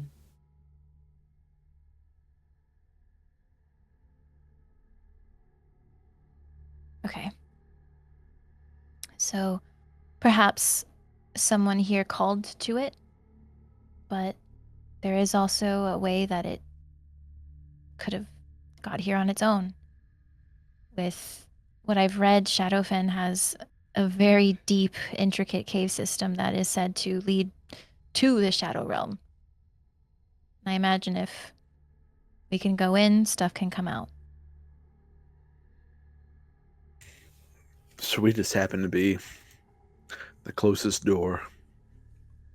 Is what it sounds Unfortunate, like. but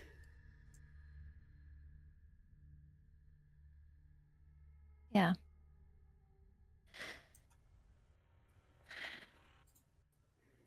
It might be a combination of both.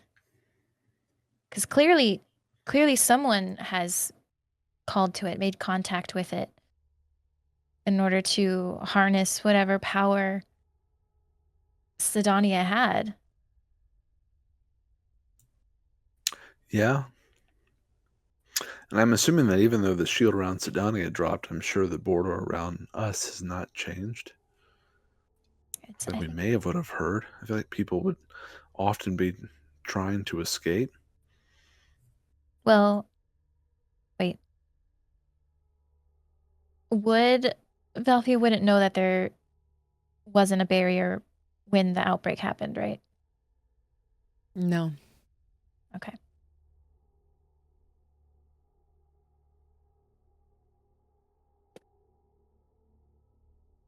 Yeah, I don't know if that impacted the barrier or not, but Velphie would know, though, that Narvosc made connection with the Shadow Realm, at least as far as we know, first, and then that door couldn't close. Because that is what okay. Narvosc told Adrena. And Sipir told you what Adrena saw and heard. Okay. So we both know that. Yes.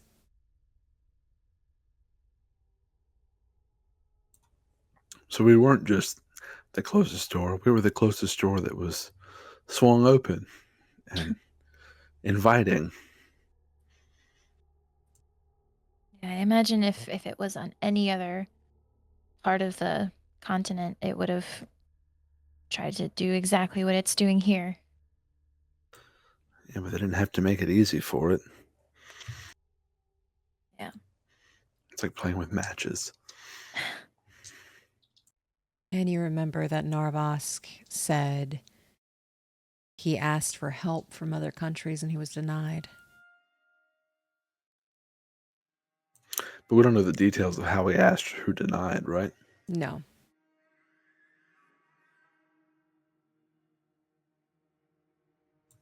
Do we know that he just never heard back, or they sent back no? I would say you don't even know that. Okay, so if Narvosc was denied, it's possible that maybe... Well, no, that doesn't make sense. Because the barrier was up. So it couldn't have been put up by the other countries.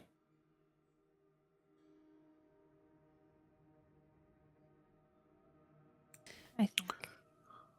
I wonder if they even know what's going on in here. The people from the empty tankard didn't seem to know. Well, they weren't even supposed to be there. They seemed well traveled, though.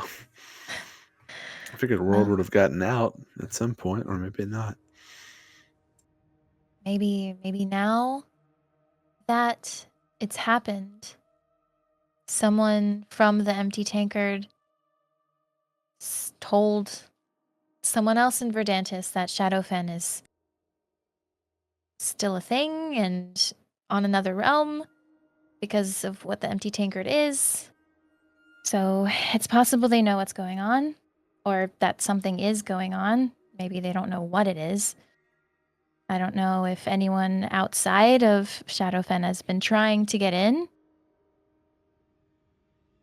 If they care.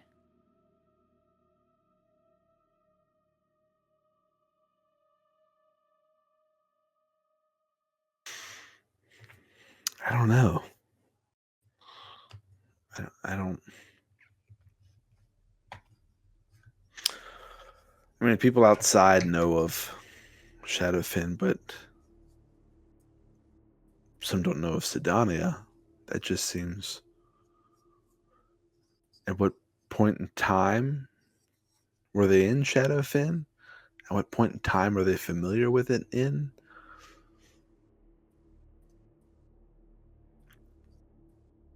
Some people have long lifespans. Time seems to move odd in some areas. Yeah. How much of the history of Sidonia do we know? We know it's the last city, but wasn't it it wasn't really much of a place at all before everything happened, wasn't it? Being as old as you are, it was being built while you were growing up. So it was very like a makeshift survivor city that became something more. It used to be a small dwarven city that everybody fled to and then started building up. That is the reason the crystal's code was Hefthine, which is a dwarvish word for protection.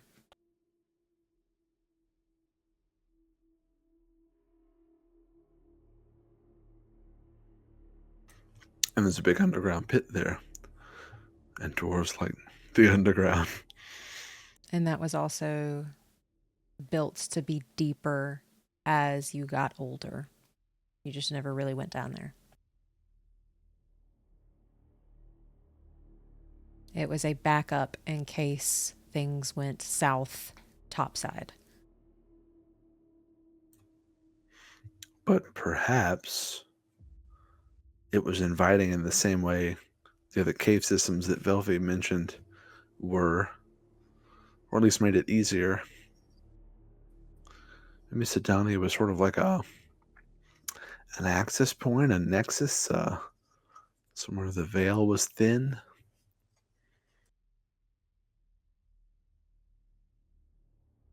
Are you saying that out loud? Yeah, Friedrich's just Okay. talking out loud here. Okay. Yeah, it's possible. But the caves are in the mountains, correct? So, I mean, it's possible that Sydonea is a weaker spot. But I would imagine that deep in the caves would be the thinnest. And while you all are pondering this, you see your world start to shift. Oh. That sweet smell of the Feywild hits your senses as everything just kind of blends together like a film dissolve. And you go from a fall sunny day to it being pitch black. Barely any moon in the sky. And you see the starlight light your path. You see little firelights, fireflies that start to light up in synchronization. You see bright flowers and tall trees. You all have been here before. This looks familiar. An ancient altar is in front of you. You've seen this altar before, and you have been brought back.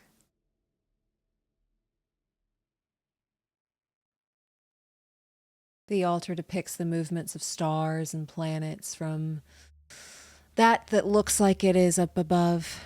It matches somehow. It has changed a little bit since the last time you were here, almost like it's a reflection of what you see above you. There is a little plaque at the bottom of the altar. Ask our goddess a question, and she will respond.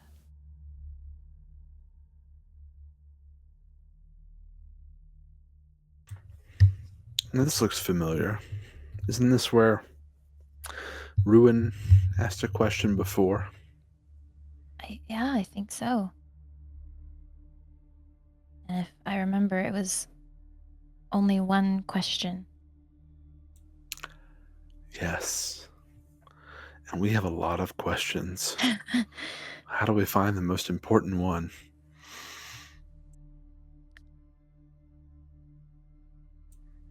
I don't know. How do we stop this? Who's the bad guy?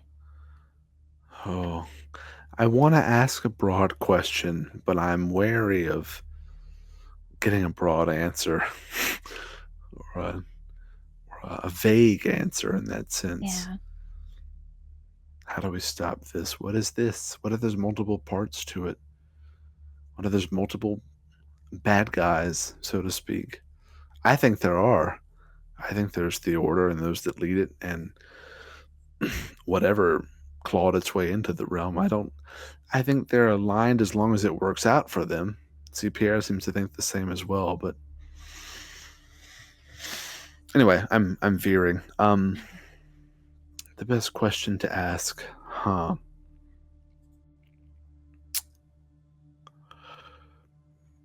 Well, we could ask, what is the secret that lies below Esarora? I was thinking the same thing. That seems to be the most immediate one. We could potentially figure that out on our own, but it's the most specific question I can think of. Yeah. We could also ask something about the lights in the sky that Anari has seen. We know a little bit about that from Siper's tale. Yeah.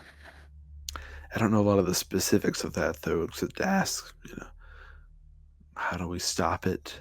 Which is similar to what you said. Yeah, there's just too many questions. There are a lot. I don't know. I do kind of like the idea of asking about whatever lies under Esarora. I mean, you and I were on the same page. That's true. We didn't even consult each other, and we were thinking the same thing there. So that has to be some type of sign. And this is all about some type of. If I look at this, can I get the sense that it is some type of divination, or would I not be able to pick that up? Roll me Arcana.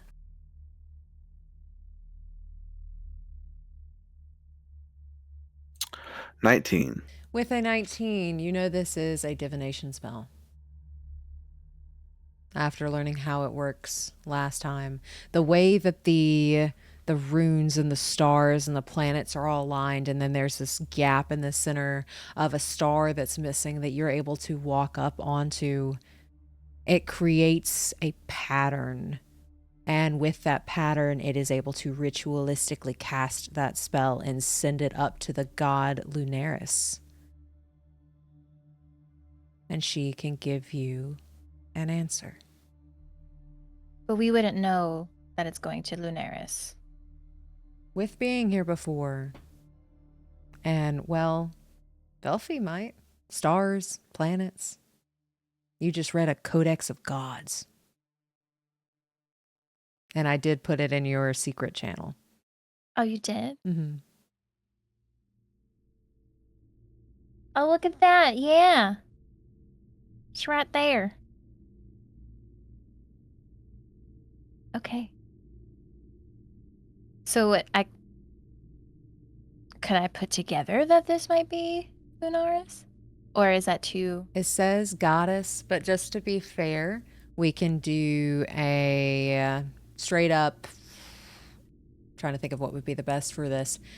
I want to say just straight up intelligence, but we're going to do religion because it's a god. Okay, religion. Where is it? Oh, that's a +0. So 17? Yeah, you see stars, you see planets. You're supposed to be the big star in the center of the ritual. It says to our goddess. You link goddess with goddess in the codex. Stars and stars with the codex. You know this is Lunaris. Okay. All right. I think goddess, according to my book of deities, it might be Lunaris, goddess of the stars. So a lot of power behind whatever this is. We should be able to be reasonably sure of the answer, I guess. So how do we phrase it then? What is the secret that lies below Esarora, and how do we obtain it? Is it a thing to be obtained? That's 2 questions. That was more to us. Oh. If we think of it that way.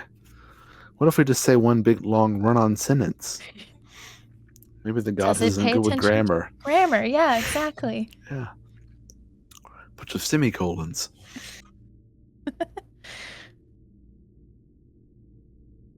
But I think what you said is pretty good. Which part? What is the secret that lies below Esarora? And how do we obtain it? Okay. That's fair. Does that count as 2 questions? I guess we could just ask it. So, if it is 2 questions and we only get an answer to one, maybe it will be sequential and we'll get the first one answered, which to me is more important, what it is. Well, if that one's the most important one, maybe we just ask that. And then maybe we don't want to obtain it. Maybe it's terrible. Maybe it says death, and we're like, we don't want to obtain death. Yeah. So I think we'll, when we go back to Esarora and we manage to go underneath, I think we'll be able to figure it out, maybe. But knowing what it is could help, I think, make Esarora a priority or not, if it's not anything important. That's true. Maybe it's not much. Maybe it's a horde of schnickelbums, and we can grow them elsewhere. Trying to keep things light, I guess. It's a bit heavy these days. Yeah. Do you want to be the one to ask? You phrased it perfectly. What if it doesn't like me? What if it doesn't like me? You're likable. Well, so are you. Debatable. Not everyone has lied to me. Tell that to Beltov when we get back. I can, yeah, I'll ask it, sure. Do I know if I need to like stand somewhere, say anything? With knowing how Ruin cast it last time, Ruin just walked in, stood in the center, and asked a question.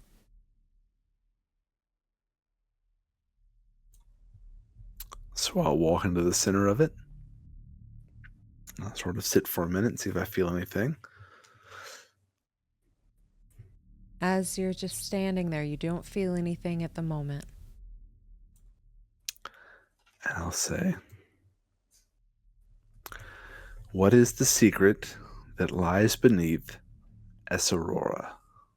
And as you ask that question, it's almost like there's a surge of arcane power beneath you as it spreads from you and then spreads outwards. And it looks almost like the stars come down from the sky and start to swirl around you.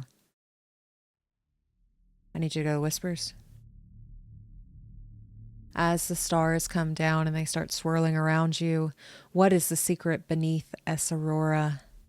Underground, underneath Esarora, you see, you don't quite know what it is, but it's pacing back and forth, back and forth. It's feline in nature, and it quite literally looks like it is made of stars as it goes back and forth, back and forth. Roll me an insight to see if you can get an idea of what this thing is doing. Feeling like a giant cat? Like a giant cat. Can I get a sense of giant? Can I see something else around it to reference it, like a doorway or a chair? It's in this big open room, so you're not sure if you're just big, but roll me a perception check as well. I rolled. Which one should it be? Perception or the first one? What was the first one? Insight. I got a dirty 20. With a dirty 20, you get the sense with the way it is walking backwards and forwards, backwards and forwards. This thing, this giant feline with this big fluffy mane around its head, and it just pants going back and forth, back and forth. It's guarding something. It is meant to protect something. And what was your perception? Can I add my D4 to this one? Yes. 11. With an 11, you see something behind it. And even with an 11, being a wizard, you know it has intense arcane value. Extremely arcane in nature, very powerful arcane in nature. Can't see exactly what it is or how many there are, but you do see that whatever this thing is, this feline that's walking back and forth, back and forth, back and forth, is a lot larger than whatever is behind it. But there is something of legendary power behind it. At least one. So it's a large feline-looking beast made of stars with a big mane? Is that what you said? Like a round mane, or like more like a horse's mane, or Round mane. okay. And I don't suppose I've seen a lion before, have I? It is described as a lion, but I don't think Professor Friedrich has seen one. Nope. And it's pacing back and forth, guarding something that, at least one thing that seems to be of legendary magical capability. Yes. Can I tell anything about the room around us? Roll me another perception check as you were looking in the room. And I'm looking for like markers or doorways or colors or things that might, if we were to try to go there later, would indicate we're in the right place. 9. With a 9, you just see white stones that are tarnished with blue and gold marble inlay. There are no windows. And this room is very open. This is the only thing this room is used for.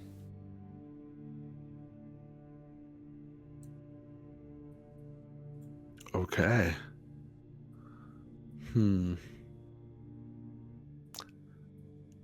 Is this sort of like an out-of-body vision I'm seeing, or am I in the room?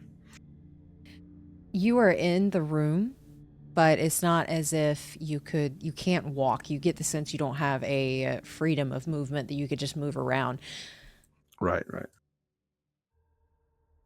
What? If I get the sense I can't perceive or see anything else, then I'll just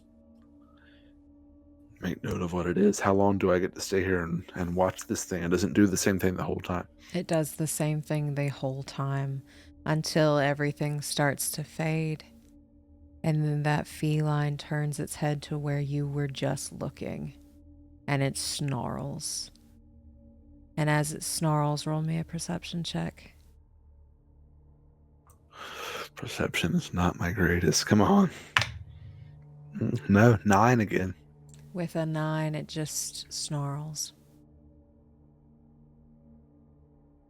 And with that, we'll go back to the rest of the party.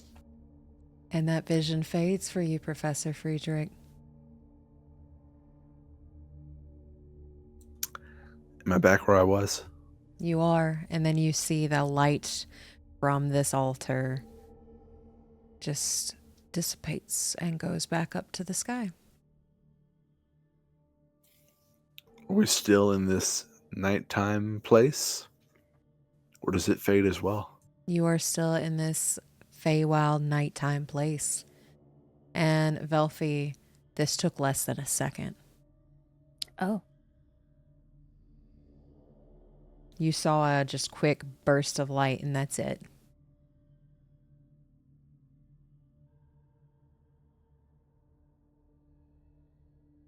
Everything okay? Well, I think we should go back to Esarora and maybe take a few more people with us if CPR would allow it. I was in what appeared to be underground, or at least the middle of a building. There was no windows or anything. I'm assuming underground, given it lies beneath Esarora. And it was a large stone chamber, but in it was this very large feline, cat-like beast made of stars, like those above us right now, with a big mane of hair, but very, very cat-like, and it was pacing back and forth, guarding something. And I couldn't quite make out what it was guarding, but I got the sense that it was incredibly powerful. I would say legendary even was a sort of a descriptor that stood out to me. But it's there, and I think it may have, I'm not sure if it was just part of a vision or if I was actually there, but I think it may have seen me at the end because it looked to where I was and started snarling, which tells me it's aggressive if something encroaches on what it's guarding. And perhaps it was a live view. I'm not sure, but it's guarding something. It's underground. I saw the colors of the school, the blue and gold, and it's some type of legendary artifact, weapon, something. Made At of least one. stars. Potentially more than one.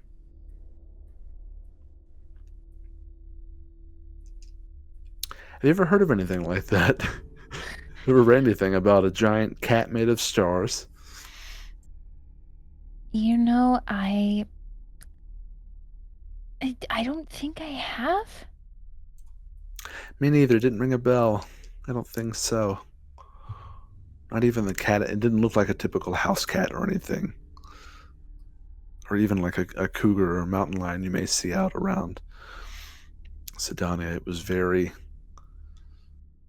just looked very different, very unique. It's large. Very large, much larger than what it was guarding. I couldn't really get a sense of how large it was compared to myself. I wasn't really there, but really big.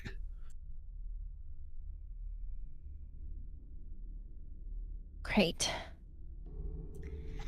So we have a giant dog-like creature we'll have to get past. And then we have a giant cat-like creature we'll have to get past. But I do think it is something we can obtain, which is interesting. It sort of answered the question without asking it, I guess. So good on you to suggest phrasing it that way. But it won't be simple. And it looked Of course vigilant. I don't know how you outsmart something like that. I don't know how you sneak past something like that. I don't know though. You can just snap your fingers and be over there though. So someone Yeah, more intelligent than me can probably find a way to be in and out. Although I imagine teleporting in, it's gotta have some sort of magical ward that prevents anyone from teleporting inside. I would think so. I mean, even the administrative building had alarms around it. I would think something of that powerful magnitude would have more than just this beast, or maybe the beast is capable of doing those magical things itself. Yeah. So, I mean, Limbo has that kind of protection. So I Yeah. would imagine. Oh, I couldn't get a sense of what it might be vulnerable against, though, or anything. I mean, if what it are is stars weak against? light, the sun. Maybe. In this world, do we know what stars are? Do we know that stars are largely compacted balls of burning gas, or we would have no astrological knowledge, would we? I would say no. But roll me a religion check. My religion's actually kind of high, oddly enough. I rolled a 3, though, so 11. With an 11, you get the sense that this is very celestial in nature. This thing is very powerful in nature. Do you want to fight something celestial?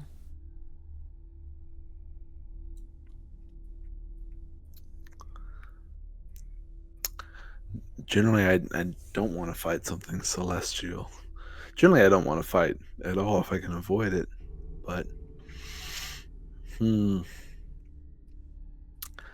don't suppose we could just toss some fish on the other side of the room. I don't think that would work. I mean, if you said it was vigilant, pacing, guarding, I imagine it was tasked with something and it is going to do that thing. Yeah, it seems odd that it would be there on its own. It would very much had a mission, it seemed like. Either a directive or its own desire, but it had an objective. It's not Yeah. trapped there. It doesn't look like it was trying to get out. It looked like it was set to guard.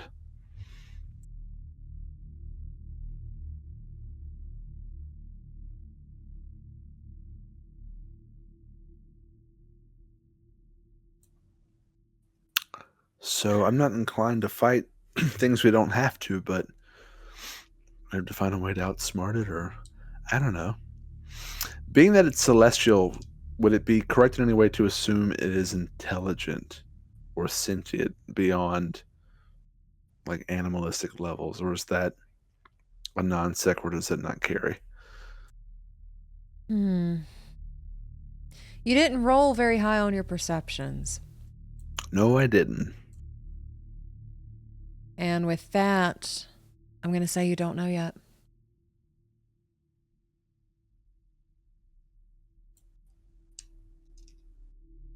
I don't know the ability for it to be reasoned with, if any.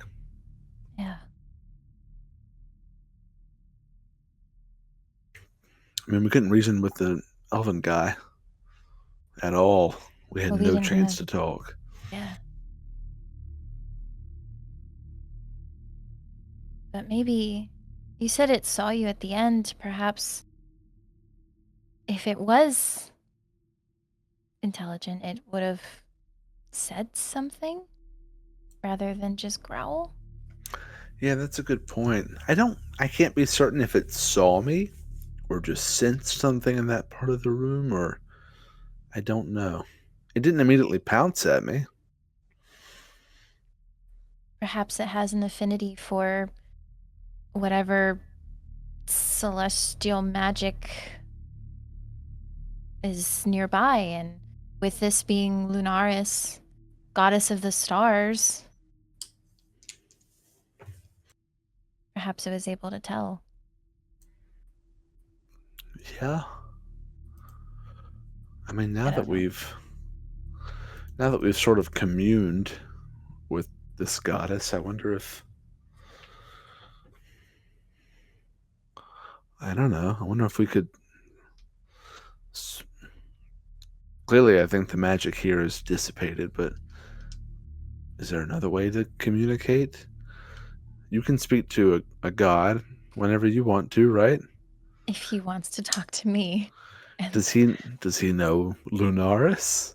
I would don't really have know to how ask. gods work. I don't know would if they all hang imagine out together. maybe there's like a break room and they all just chill in there.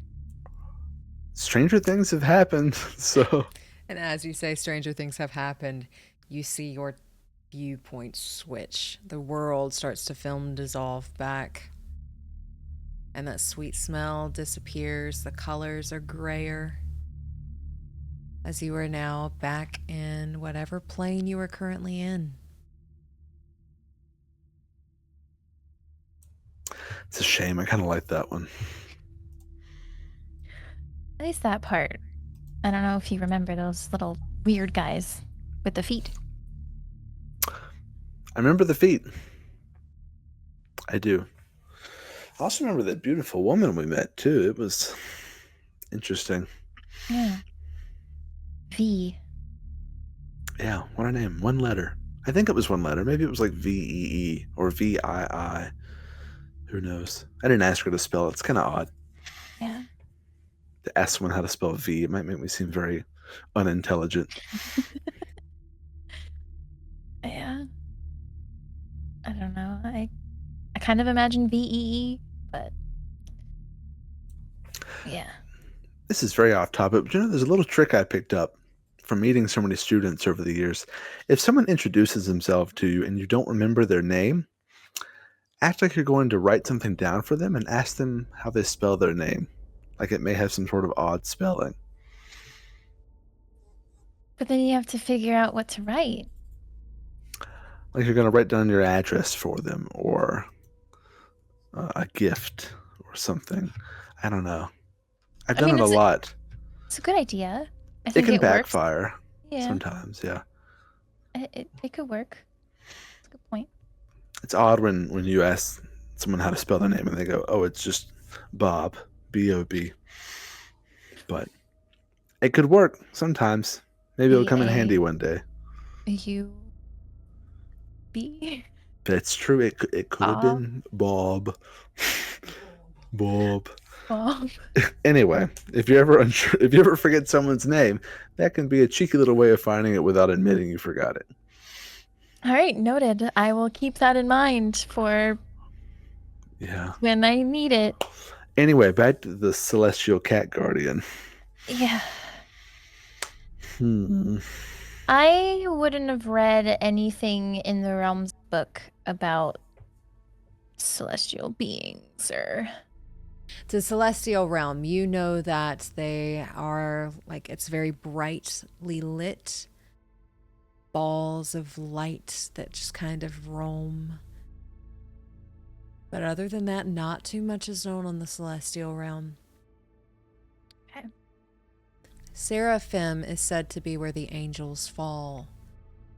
There are craters there that no one can explain, so locals talk about how celestial battles were taking place there.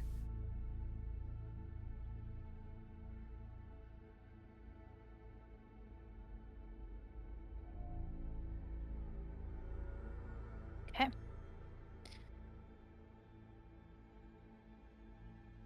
Yeah, I mean, I don't know too much about celestial beings, and I'll repeat what I know about the celestial realm.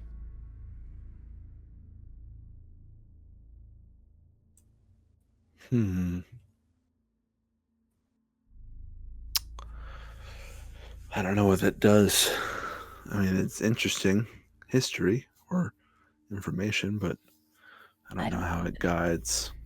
It helps, but that's what I got. It's good to know. It's good to know more than less. I've always said, or I'll start saying now.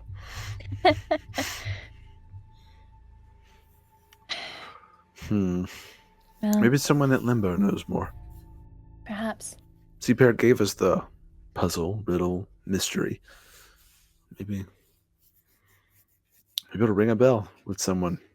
It's an odd thing, but if someone's well read like you are and has read something else.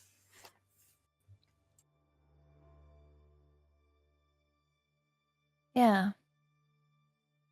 I just had a thought. Yeah?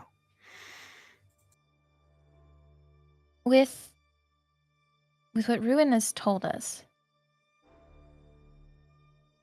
and with the god of Sydonea or Leander, I'm assuming that's who Father Ignatius is following. What if that's the entity, the name of whatever is trying to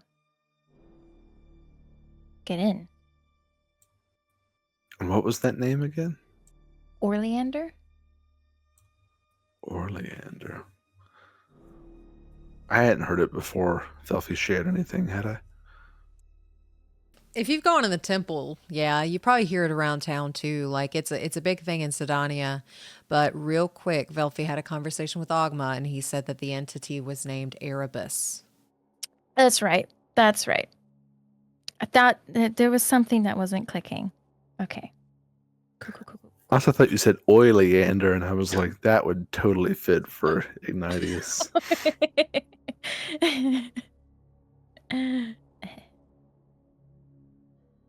But roll me a.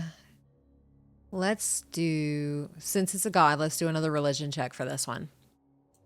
Me? Yes. 17.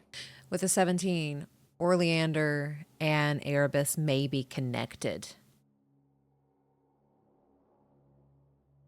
They're both not in the book. They've both got connections to the Order. They have connections to Ignatius and the Shadow Realm. They could be connected. Okay. Well, perhaps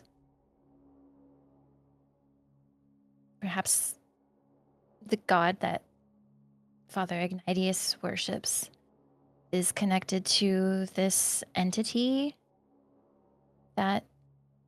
which I don't remember if I told you, but when I talked to Ogma, he told me that he bartered my soul to a entity called Erebus.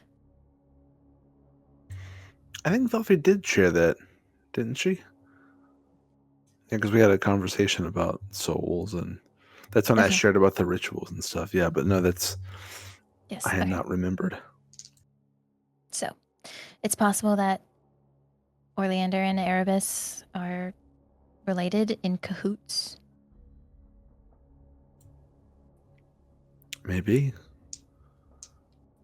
I don't I know. wonder if they would also want, or I wonder if the Order or anyone else has any interest in Esarora. What's under it? We had never been sent out there. Had we ever heard of anyone going there as a part of an Order mission? Other groups? No.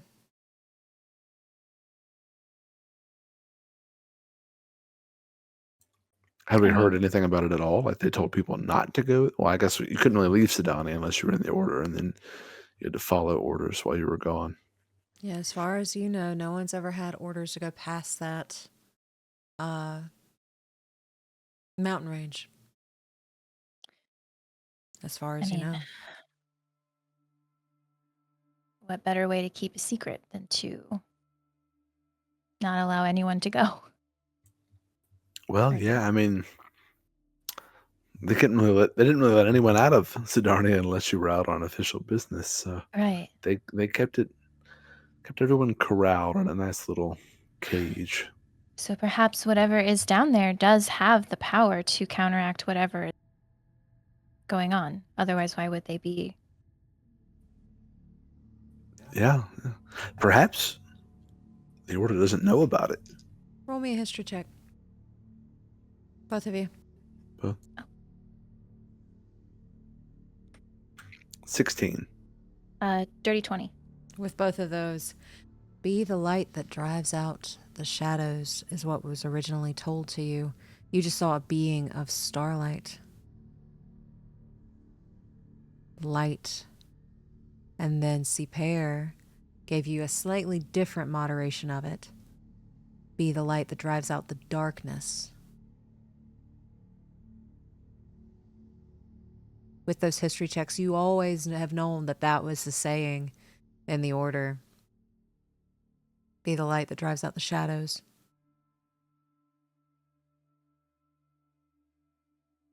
And this thing was made of pure starlight. So, are you saying we can assume that it is controlled or in alignment with the Order? With those history checks, since that was history, you just remember that term and maybe they are connected. Maybe they used to know of the secret. Maybe they do know of the secret.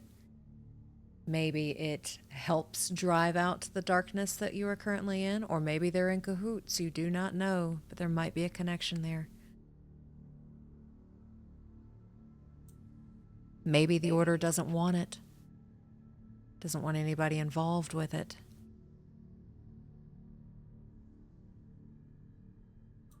Could be any of those things. Either they don't know about it, they do know about it, and they don't want it, or they don't want anyone else to get it, but they can't destroy it, so they just have it guarded.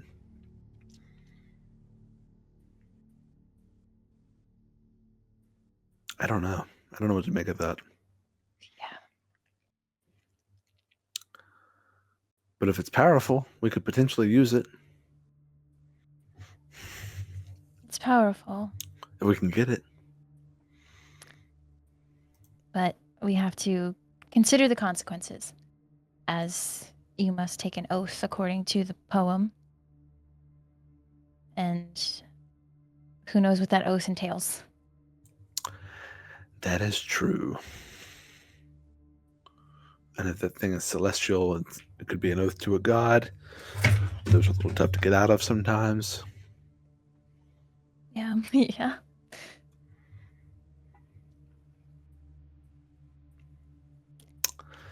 I don't know. Maybe it's not the first thing we do, but I don't know. I mean, here's a question. Should we tell Siper? About the About Starcat? what's under Esarora. Starcat. Yes. I, I would think so. I mean, do you have any reservations as to? I still haven't quite figured out the end goal's a bit vague from what I can tell from her. I can't tell if it's justice or vengeance. Vengeful justice. Could be vengeance in the guise of justice. I'm not quite sure. She seems to think the Order is the main enemy, but I think we know it's more complicated. Perhaps we need to explain it to her. Share what we've gathered. That's true. She may not know all this.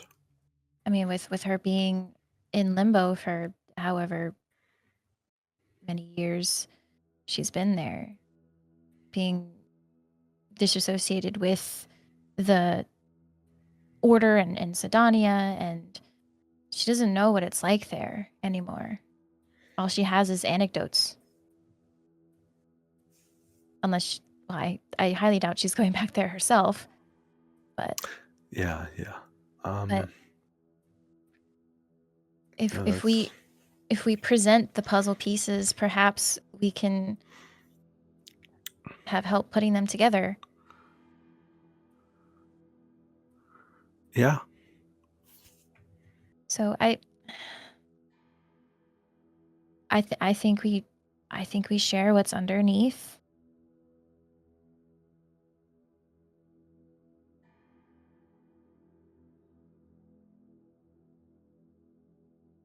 Because otherwise it's just you and me. Yeah. I don't know. It's not that I distrust anything, and they've done a lot to take us in. It's just I feel like I don't really know her yet. But what I do know is that if the Order itself, the High Table, is eliminated, for better or worse, they were the authority in the area. And that can sometimes create a power vacuum, I would imagine. And whoever steps in, they might be good and responsible with it, or they might do the same thing all over again. Different flavor of it. Yeah. There's really no way of knowing. That's true. And not that I should be the ultimate judge or anything.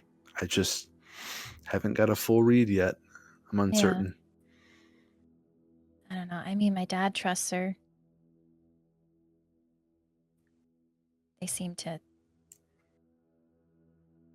Their goals seem to align. Yeah. That's good and important. That's a good detail. So I think we share what's under there. What if we start with the beast above ground and just gauge the reaction? We'll just say one thing at a time. Yes, we don't want to overload. Right. Yes, exactly. Yes. Yeah, we'll start there. Yeah, not that anything's off limits, just one thing at a time. Mm-hmm. Good plan. And as you all come up with a plan, you all are able to continue your travel. It looks like time passed quicker here, as it is a little darker here than what it was when you first left. And it looks like at least a few hours have passed, but you are able to continue your journey and make camp for the evening. Is there anything you all would like to do while you're resting? Or do you guys want to go ahead and go to day 2?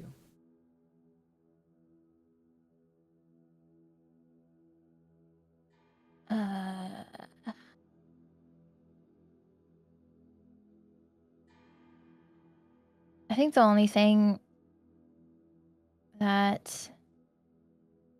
Velphie would probably do she would just send a quick message to Antir, just reach for her fox and say, "Hey, headed home. Hope to see you soon. Love you. Okay, bye." And you get back pretty quickly. We just got back. Spending the night in my convict cell tonight. Very cold. Lots of bars. It's great. I love you. Bye. My favorite felon. You are able to take a long rest. And you all are able to take your next day of travel. Is there anything you'd like to do on your next day of travel? This is the last day of travel. You will be there by tonight.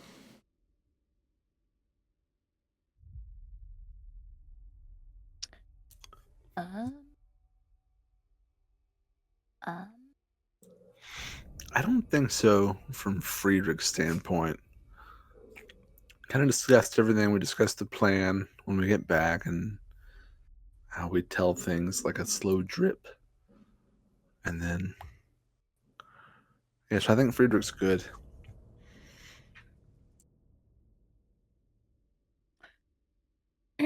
Professor, Yes. do you think the feed her information slowly thing, do you think she would get upset knowing that we're withholding information eventually? I guess I imagined it not as a long gap between the pieces we gave her, but more so Okay. an in the moment type of thing. Mhm. Like instead of blasting the door open and saying, "There's a giant dog man beast at Esarora, and then there's some giant starlight kitty on the ground," we just, speak Start from the slowly, beginning? start from the beginning, and then gauge her reaction as we go. Okay. All right. Makes sense. Yes. That's Okay. more what I meant. Not necessarily coming back a week later and it's like, "Oh yeah, by the way." Yeah, okay.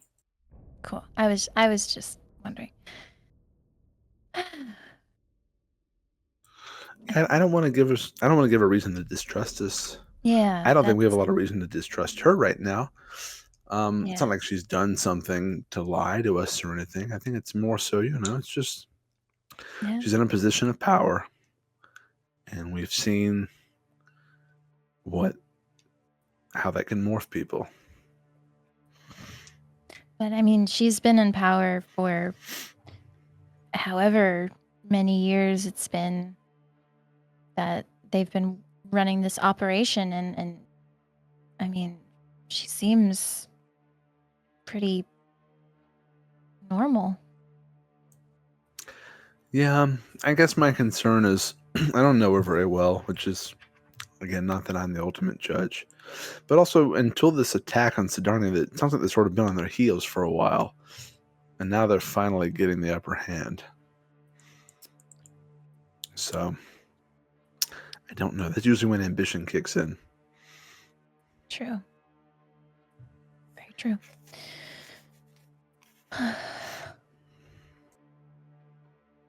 That's all I gotta say. And you all are able to continue your travel throughout the day. And you both make your way back to where the stables were in Limbo. You're able to follow that path that you took to leave. You come across a solid wall. You do not see the door in which you left. All you see is a stone wall with dark vines covering it from every direction. It looks very similar to the entryway you all came through, with Chorus, who was able to lead you through the vines and the forest and the everything that was guarding it. But this one's not opening.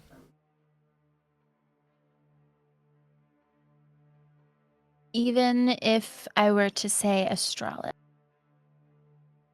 If you say Astralis and remembering hearing that word, the door does open. Or actually, it fades. As that stone wall turns into the opening of the stables that you can take your horses right into. And how did Velphie know that word again? Had we both heard that? She heard Karis say it. Okay, so Friedrich hasn't heard that before. Do I recognize the language? Abyssal, Celestial, Common, Infernal, Orc. Common. Oh, okay. I know the language is not the word. What does that word mean? I assume it means something like open. I don't know. I when we first got here, that was the word my dad said to get us inside. So I just assumed that that's how we got inside, was with that word. It is also the month of the year you are currently in. It's the month of the year that we're in, Professor. Of course it is. Gosh, time. Time is an odd soup. But yes, y'all are technically in the month of Stralis, which is fall. And the name is just really pretty. It is. I like it. Rolls off the tongue a bit more than Hephthine. Sort of that hard consonant bridge in the middle there. Hephthine. It's the F. Astralis. Hopefully I didn't just close the door back. It is still open, and you get the sense that this is an illusion door. And with that code word, the illusion drops. And you can see people, specifically in that druid clothing from the druid grove, are working these stables currently and making sure that all of the mounts are taken care of. And you're able to just walk in. And Velphie walks in and she'll start to kind of lead Straya to the stall that she remembers her being in. It is open. They've even added a Straya name plaque to it. We're home. She'll poke it, and she'll take out a sugar cube and place it on her tongue. She does that like that horse thing where they just kind of take their head up and down, up and down, up and down. Cute. She'll put Stray away and just wait for the professor. And do something similar with Beatrice. Give her lots of head scratches, and maybe I pocketed a bit of berries and cheese from before. Maybe it kept for 2 days, hopefully, and give that to her before I say goodbye and meet up with Velphie. And you notice Beatrice has a little name plate or name plaque on her stall too. And as you take her in, she is old, so she immediately just does her little 3 circles and lays down and then just looks at you as she takes her cheese and her berries. I'll go ahead and cast Speak with Animals, so I'll just stand there awkwardly for 10 minutes. And then after that, I'll be like... Velphie's just like... I don't know. Hang on. So I cast that, and I'll just tell her, thank you again. I'm sure it won't be long. I'll continue to check in on you. If you need anything, just bleat, and I'll be right there. Thank you, my dearest friend. And you, my friend. Talk soon.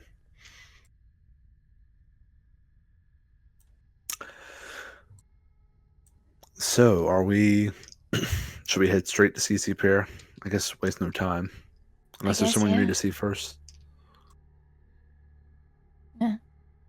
We'll take care of business first. Okay, that sounds good. All right, so you all are heading to see Pears? Yeah. All right. Yeah. I will say y'all have been here for a little while now, so you do know the way. And as you continue in, you do notice the bustling town of Limbo. You can hear its people chatting and trading. You see Golmac with Calandra and some of the other druids near the tree, tending to it in all its glory. The mushrooms are glowing different shades of blues and purples. There are fireflies that kind of like hang around the top that just slowly start to blink. And it looks like the canopy is lit up by tiny little stars. As you take that left and you head into C. Pear's, or start making your way to C. Pear's office, her door is currently closed as you get there. So, shall we knock? Can we hear anything through the door? Roll perception. Mm. May I roll as well? Yeah. 16. Dirty 20. With those 2 rolls, you do hear her say to somebody that's in there, I thought you had better judgment than this.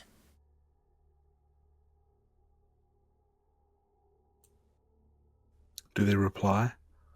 They do not. I'll knock. As you knock, you do hear C. Pear, be with you in a moment. And slowly the door opens, and you do see Beltov walk out. And what did she say again? I thought you had better judgment than this. Right. As Beltov walks out, gives you a little nod, and makes his way to where you know the main section of Limbo is. I peek in. Is she in there? She is. And as you open the door and you peek in, you may come in. We're back. And she looks at the 2 of you who left as 3. And you can see a small... Roll me insight.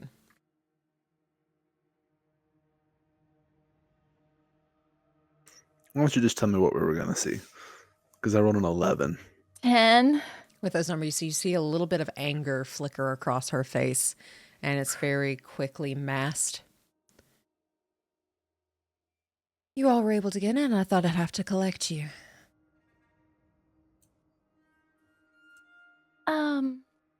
Yeah, we were able to get in. Just fine. I'm glad you were able to remember the doorway and how it works. Can you please give me a report?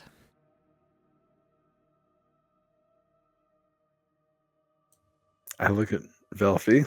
Velphie looks at Burgess. We reached Esarora, and it's definitely not a functioning university anymore. It's inhabited or infested by what appear to be former students who are no longer themselves. And there's a caretaker there of sorts, some sort of sentient construct, doll-like thing named Hope. Sort of keeps them on schedule, apparently feeds them. It's a little bit odd. It's almost like a relic of the past, still trying to make sense in a chaotic present. We're able to explore. We found lots of scrolls and items and components and all sorts of things that I'm sure Limbo can make good use of. And we can, we've documented all of that. We can share that, and you do what you do with it all. There was one building, the administrative building, sort of the head building, it seemed. We were warned by the doll Hope not to go in there. But we decided to anyway, because we had heard wailing and screaming from inside, and we were in Esarora for the first time. We were going to explore everywhere we could. And that's when an elven man inside screamed at us that we shouldn't be there and transformed into a giant dog-like beast and attacked us. And at that point, we had to escape, which clearly we did because we're here, but that was the end of our exploration. And she will continue to wait to see if you have anything else to add. How does she respond to all that I just said? She is listening intently with a very stoic face. Do you have any idea who or what that could have been? Because we aren't sure.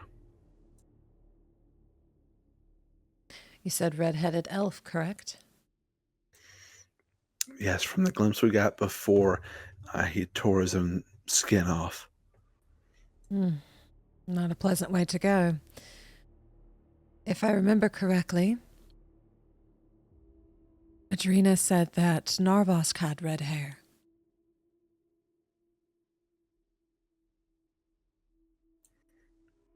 But it couldn't have been Narvosc, right?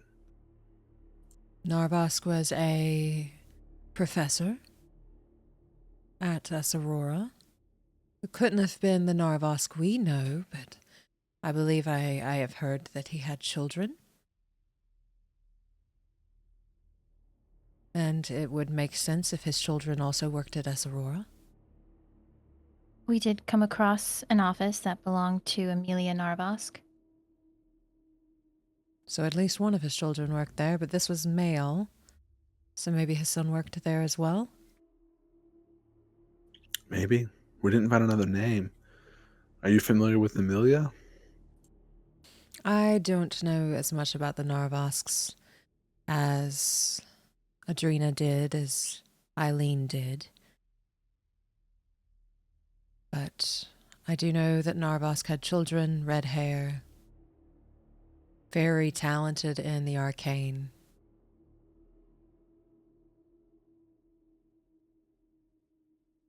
Did you find anything of Amelia's?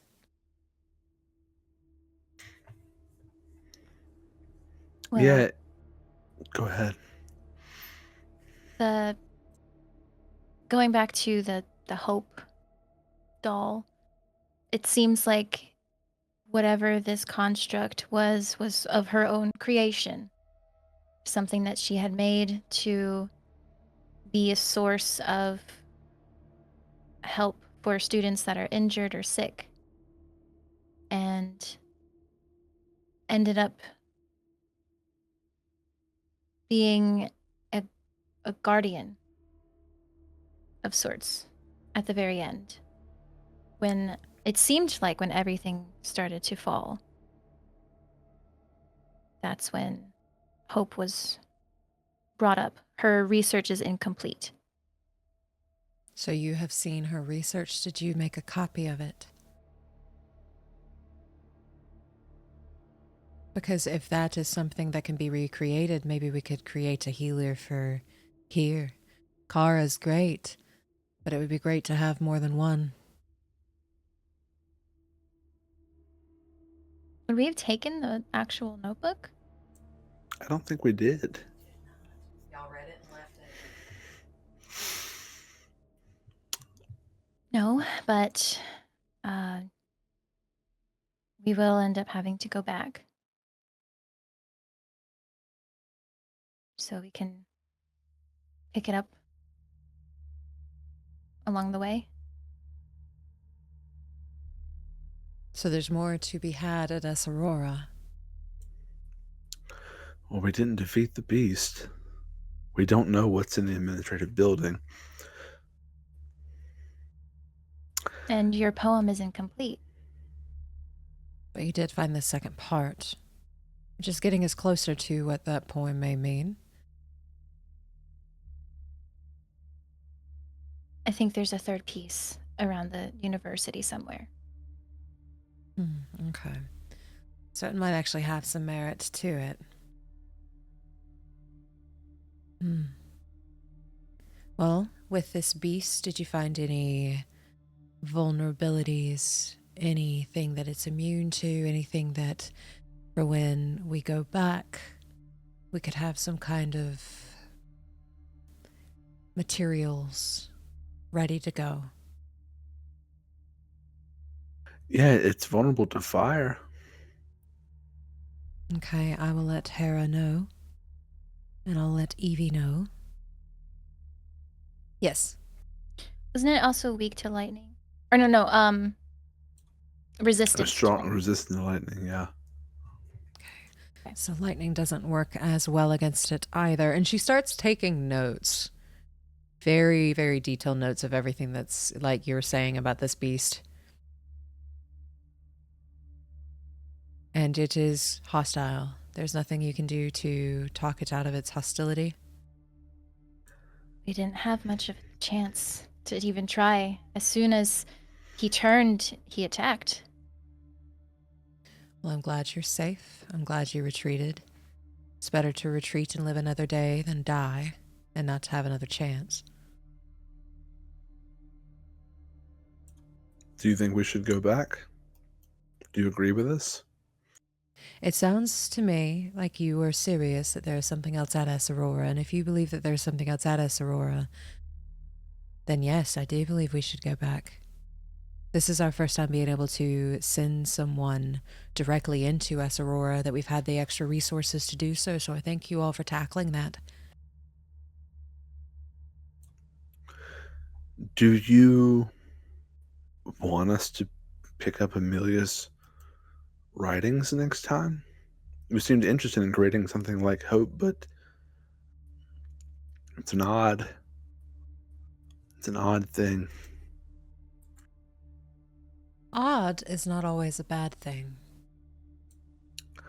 Odd is not bad, but Hope, it's difficult to explain. Hope seemed like she wasn't fully aware of what was going on in Esarora. Like she was meant to be a caretaker to students. Everything went to hell, and she continued trying to be the caretaker to whatever the students turned into. And surprisingly, it sounds like she was successful. The way you have described it, she has conditioned them to have a time schedule. Yeah.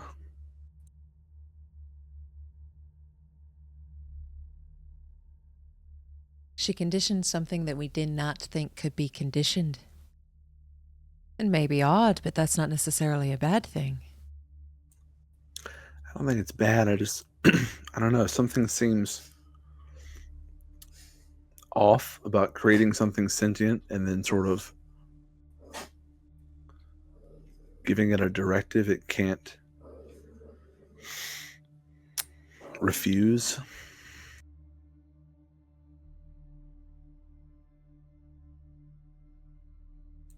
It's a minor philosophical debate, but you're in agreement of us going back. Yes, and if you would, I'd love to read her research notes and see what possibly Evie or Hera can make of it. And if it is something that just doesn't fit morality, then we need to have a discussion about that as well. But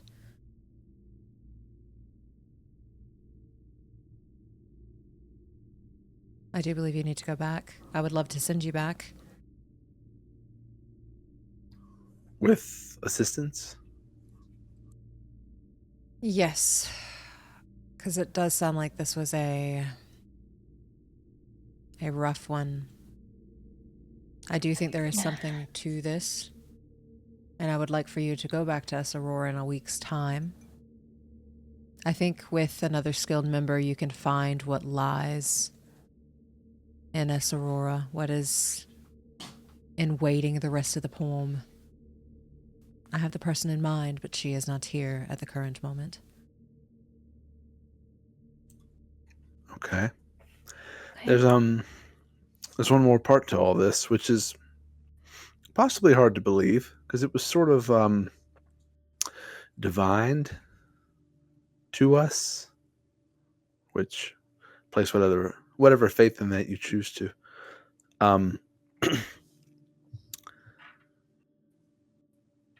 We were able to ask a goddess what's under Esarora, and I had a vision of it, and it appears to be some type of large feline animal made of stars guarding something very powerful,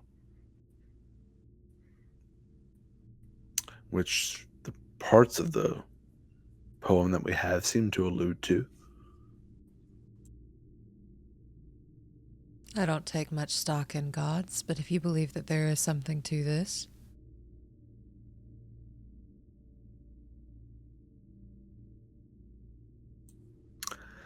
It seemed... I mean, how would we know? But it seemed legitimate. And what was it exactly that you saw, this vision? Large feline creature, animal, or something, made entirely of stars, guarding something very powerful, appeared to be underground, appeared to be under Esarora based on the colors. Well, if you believe that there is something to this, then I would love for you to check it out.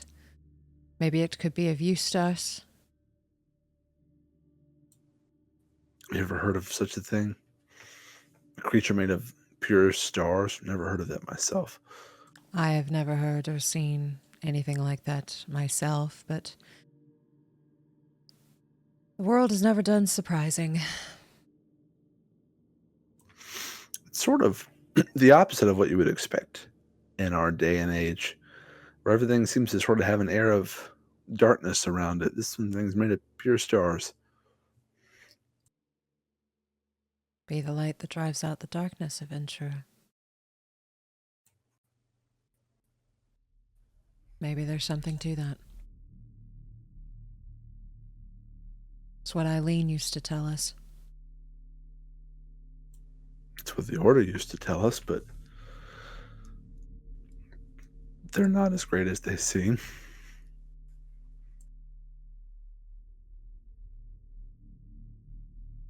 No, but Eileen was wonderful.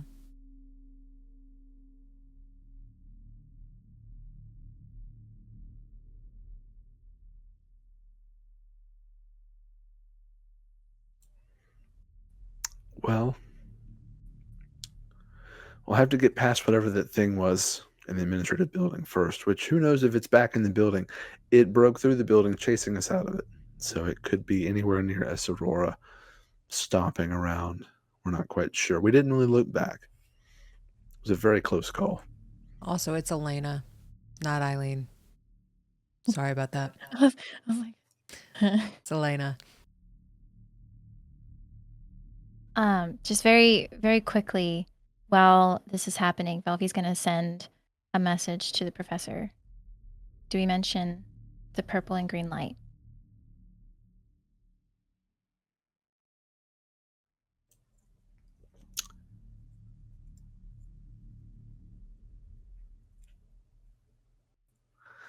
I think we do.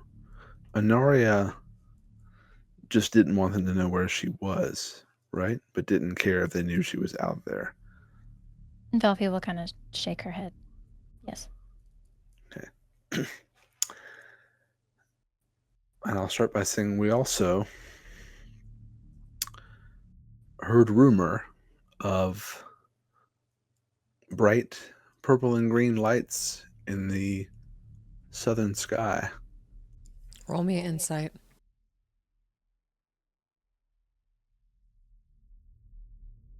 Ooh, I'm going to use that like point. Natural 1. 3.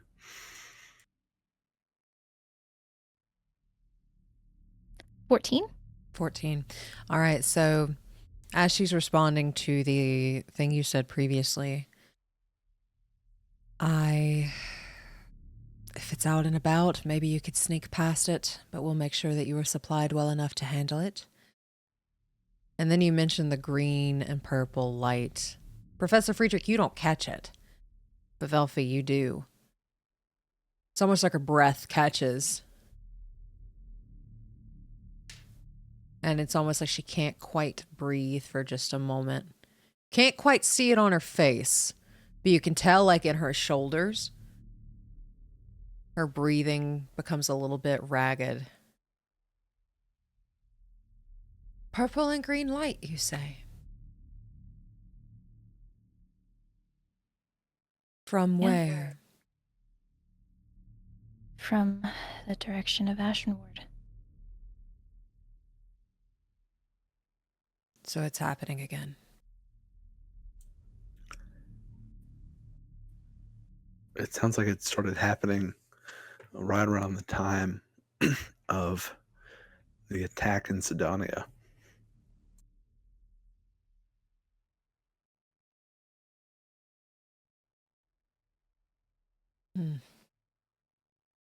So that could mean a lot of different things then.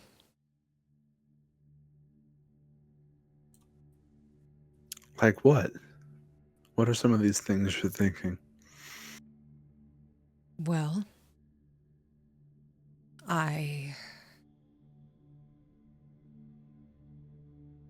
we know that it devours souls. It's the reason we wanted to free them. No one should be trapped in a crystal for eternity until they are found useful in something's belly. I was hopeful that it would get angry at Cinder and the High Table. But it sounds like it is angry. There's a portal there. And it could be trying to get out. And then she leans back in her seat and crosses her arms. But maybe that's not such a bad thing. If we could lure it out, we can kill it. I do think killing Cinder first would weaken it. But we may not have the choice to kill him first. We may have to try to draw this thing out.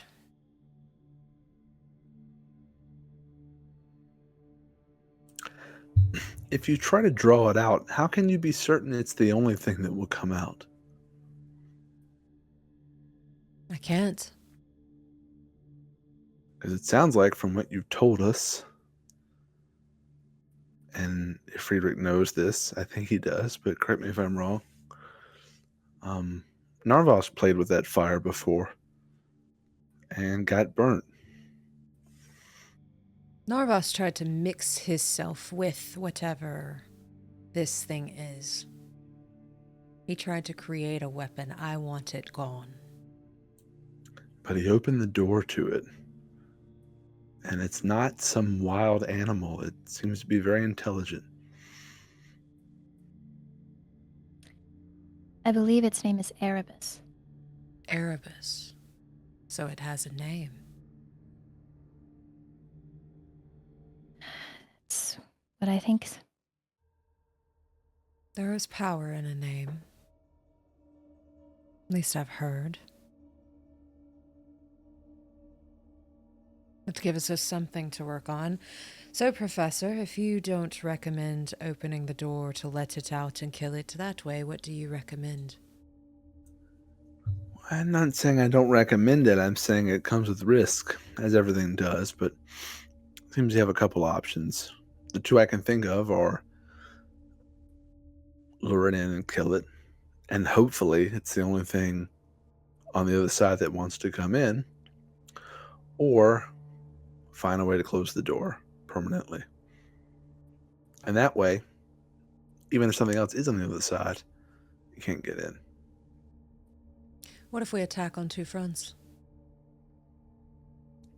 What, let it in and then close the door immediately? No. Attack the High Table and send another group in to the portal.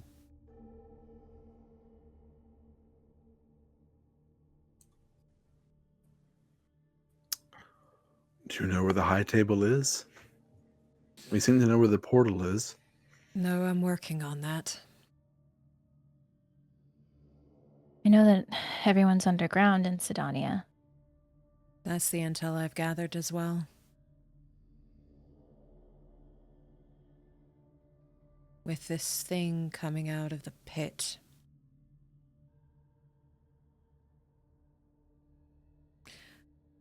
I think that that is Project Alpha.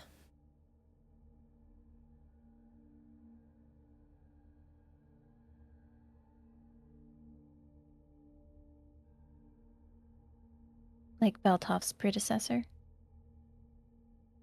She looks at you a little questioningly, and then realizes that you and Beltov and Antir were all in that fight, and he did bring it out. Yes. I do not know who the third is yet.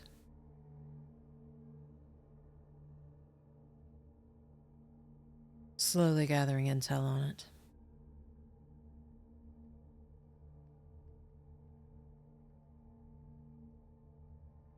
Sydonea is very well kept with its secrets.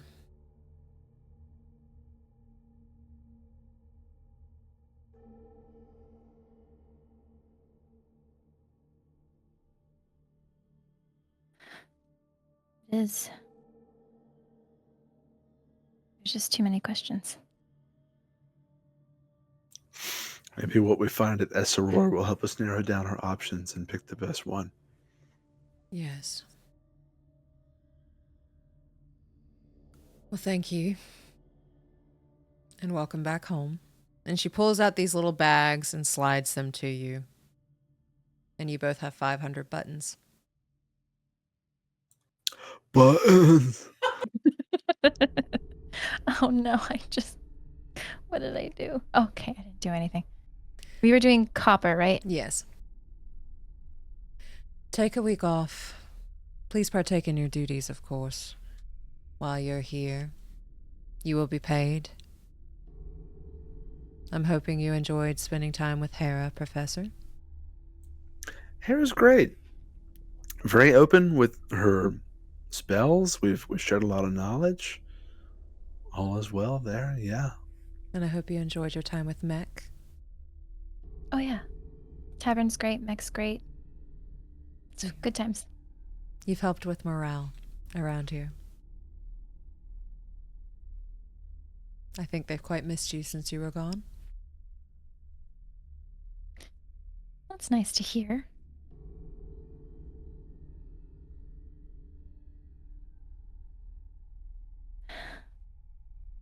Well, I guess that's it for the report. Yeah, I guess is it evening now? It was when we got back. I guess we'll prep for the week ahead, and then when should we come back to get ready to depart again? I will give you a call. Thank you again. Welcome back home. You've given me a lot to ponder.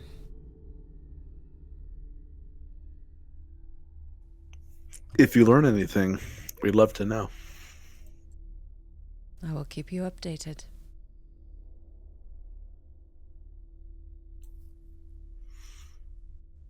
Okay. Sounds good. I'll sort of shake the bag and say thanks for this. You earned it. I'll head to the door. Bye. Bye. And you all walk out of Seapear's office, and as you close the door, you do see her sitting cross-legged with like a thinking man pose going on, as you've given her a lot to ponder about. And as you all make your way to the main area, again, it's bustling. More people are coming in as it's evening. You see a lot of people at the tavern.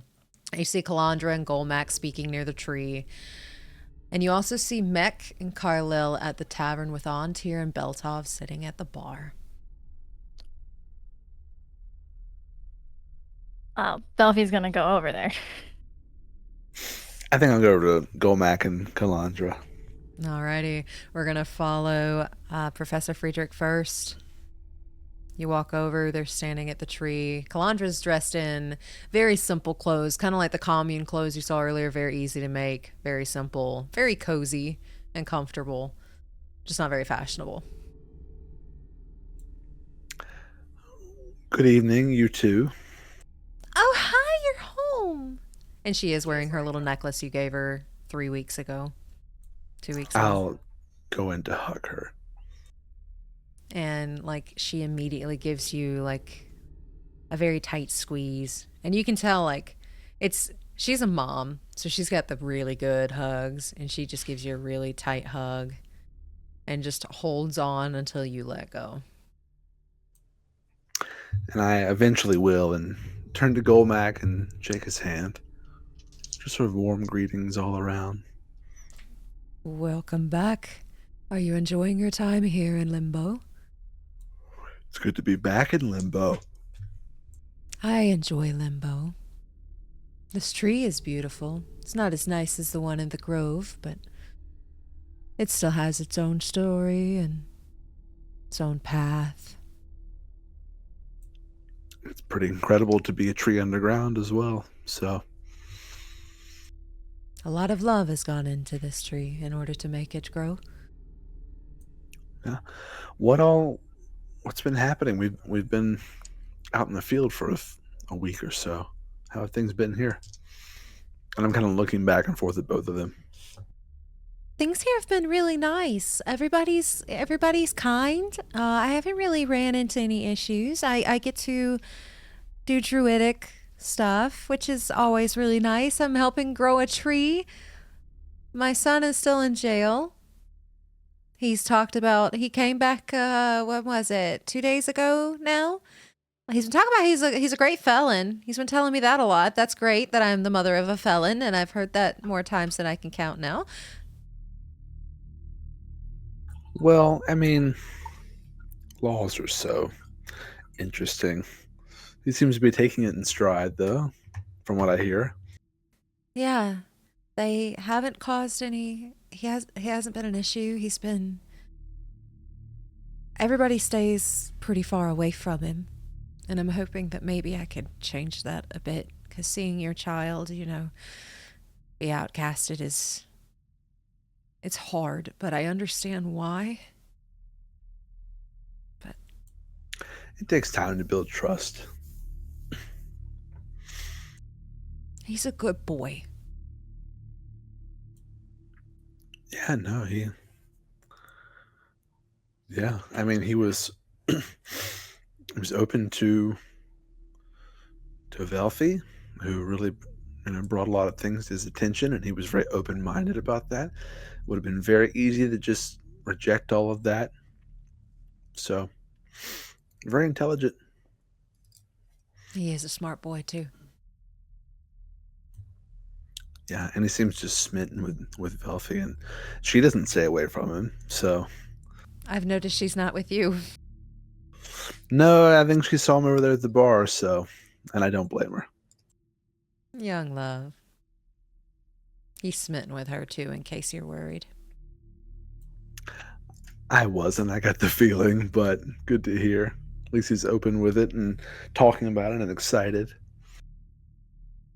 And everything's been good here too. We've gotten everybody from the Druid Grove.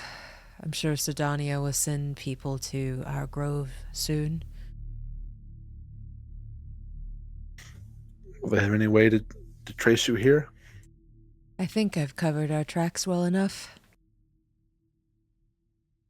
Maybe they're busy with whatever they've gotten themselves into.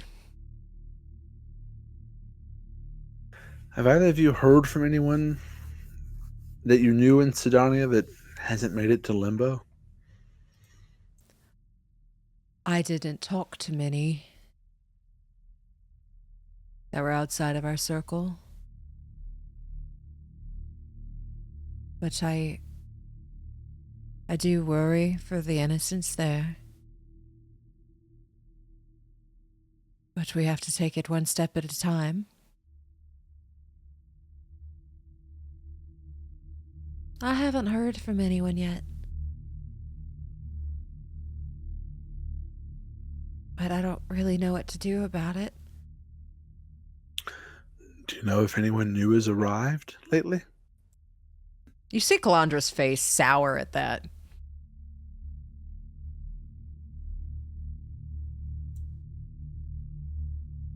Did someone we don't like arrive? Someone I don't like. You're the sweetest woman I've ever met, though. Who do you not like? And she kind of like has her hand towards like her hip and points off in one of the directions off in the corner. And you see a red tiefling woman.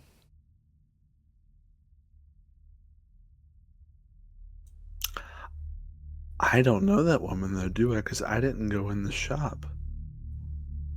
Oh. So I'll just kind of start whispering. I'm just going to like chatty gossip mode. Who is it? Who is that? She leans in and understands that we're going into gossip mode. Her name is Maka, and she's Antier's birth mother. I don't normally want to strangle people, but I would happily strangle her with her own tail. She must be pretty rotten if you don't like her. She gave Antier up, told him he was a little monster. Left him on the streets. No, I don't like her. I wonder why they let her in. Refugee. Answered the questions properly. Found her way here somehow, or someone found her. I haven't really asked her any questions. I don't really want to go over there. Well, here's hoping she gets the worst duty in this place. I hope she does, and I hope it's cleaning out the latrines or something, because that's where she belongs. I'm sure it will be. Golmack's just watching the two of you. Standing, towering over you two. Uh-huh. Uh-huh. Uh-huh. We'll just steer clear of her. And hopefully she steers clear of us. As long as she stays clear of Antier, I don't care. She doesn't seem, like she wants much to do with him, right? Not yet. I've been trying to keep my eye on her. I'll keep my eye out too. Thank you, dearest. Of course. We'll let each other know what we see. And at this time, we're going to pan over to Velphie as you are making your way over to Mech, Carlil, Beltov, and Antier. Okay. So, Velphie, she sees this group of people. And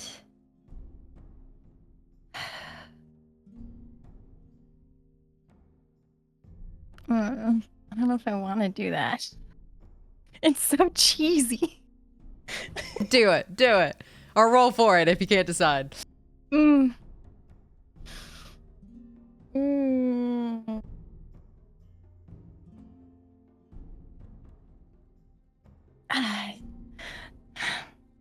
Okay, so she's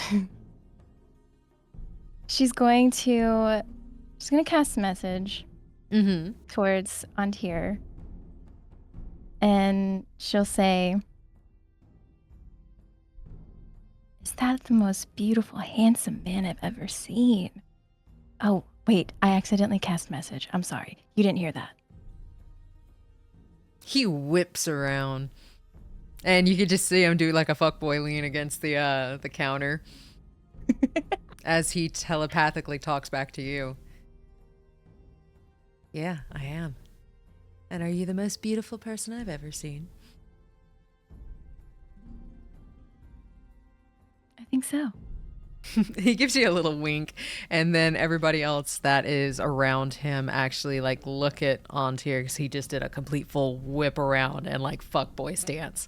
And Beltov looks back and notices you, and then he just kind of gives like a got it and gives you like a little salute. And then Mech and Carlel give you a little wave. She'll walk up and wave at everybody and salute back, but she will snake her arm around Antier's waist. It's good to be home. He gives you a little kiss on your cheek. And then just make sure that like he's got you in his arms too. We're both home. Yeah. And I'm still a felon. You still are a felon, but you're my felon. Hear that, Beltov? I'm still a good felon. And then he turns back to you as you were gives you a look of, I'm sorry, I interrupted you. Please continue. No, it was just a rough one. Kind of nearly didn't make it, but we're here, so it's all good. Well, I'm glad you're here. That would not have been. That would not have been good. I'm glad you're back. I'm glad you're okay. Yeah. I'm glad you're safe. I didn't know it was that bad. I would have tried. And he looks at Beltov. I know. That's why I didn't say anything, because the last time I did, somebody ran through the forest all night. It was worth it. She'll just give him a quick kiss. And he kisses back. And then the other three kind of look at each other, and then they kind of like scurry somewhere else to give you two a little bit of privacy. Oh, I didn't mean to drive everyone off. I think they just wanted to give us some space. Because I've talked about you quite a lot. Really? Mm-hmm. Talking about me. Is that why my ears were red? They do have a little bit of a reddish tint to them. Mm. Hopefully all good things. Of course. I'm with the kindest, sexiest person, bard ever. Oh, keep it coming. Mm-hmm. Very gorgeous. Very, very, very, very intelligent. Can convince you out of anything you have your mind to with like snap of her fingers. Yeah? I'm done now. I'll allow it. How is your mission?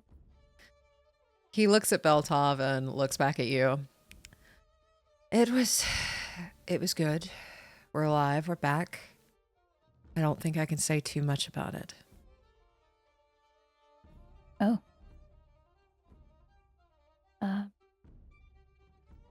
Where did you go? Or can you not tell me that either? He says, I can't tell you that either, but mentally you get intel gathering for Sydonea. Or on Sydonea. She'll say, all right.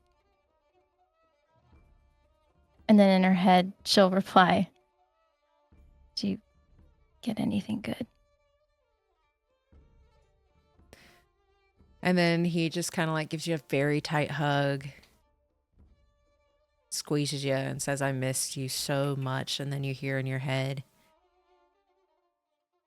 they've all gone underground. There is a monstrosity coming out of the pit. It seems like they have described it as a protection detail for the citizens.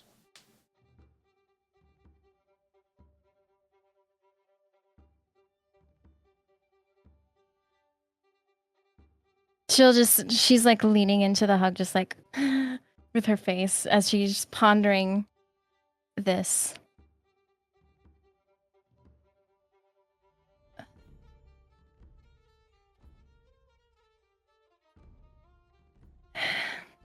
Well, it's angry. She says that mentally. I think a lot of sides are angry.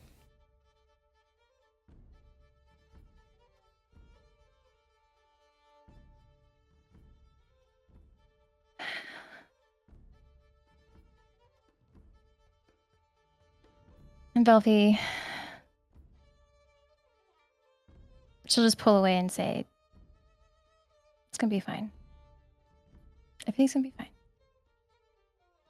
He gives a little nod. I think we're being sent out again within the next couple days. Okay. Doesn't give us much time, unfortunately. No, but we'll make the most of it. I still have to sleep in my cell. Too bad you can't sleep with me. I've been learning. And he just gives you a little wink. Ooh, I'm excited. Can't wait. But we'll be leaving in a week's time, going back. Hopefully with more help.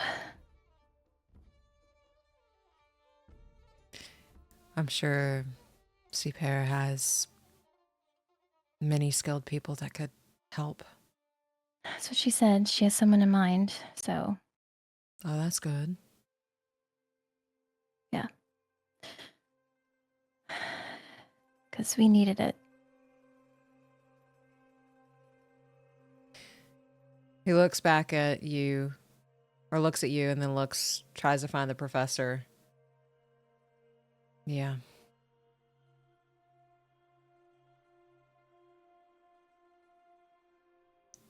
Two people against all that's hard.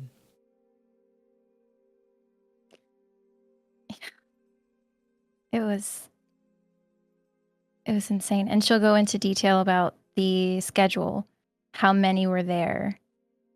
And she will talk to him or tell him about the big dog. Sounds like y'all were busy. Very busy. Very busy.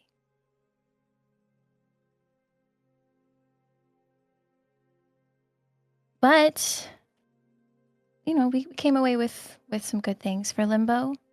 Wasn't a total failure. And I got those fate strings. Yeah. And another deal. It was worth it.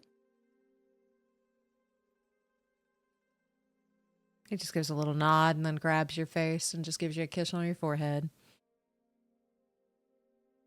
I'd do anything for you. And as you say that, he's still like got his lips pressed to your forehead.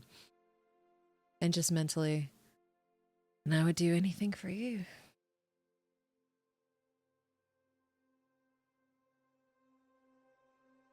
And at this time, the other three come back. Okay, lovebirds, are y'all having enough fun now? I guess it can be over. How are you, Belpa?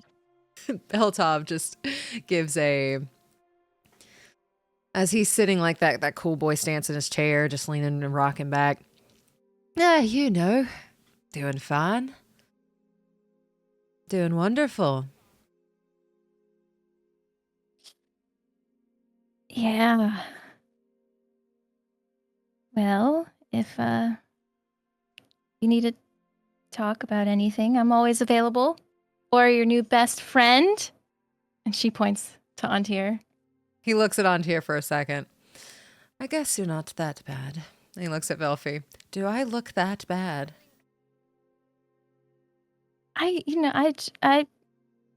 It's, I don't think you Lie to no. me. Lie to me. You look great. There you go. I am There's- pretty.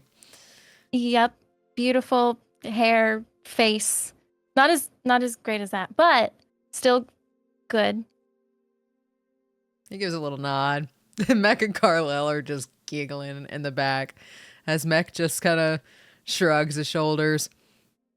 What are we, chopped liver? Is that the saying? I think that's the saying. And he looks at Beltov. Is that the saying? No, everyone here is beautiful, okay? And Carlyle just does kind of like this, like, I know I am. Exactly. See, Carlisle's got it. Carlisle knows. You all need to be like Carlisle. She giggles at that. Yeah, be like me. So, what do we got going on tonight? Couple drinks at the bar, maybe. Oh, I'll take one. I got you. You gonna play any music tonight? I totally can. Oh, well, that's up to you. If you don't want to, you don't have to. I've just really missed it. I've missed playing. It was a lot nicer than what I've been doing, so big gulp of her drink. But yeah, no, I can sing a song or two. What's the vibe in the bar right now? Are we like upbeat? Are we kind of like low key? Upbeat sounds nice. Upbeat. Okay.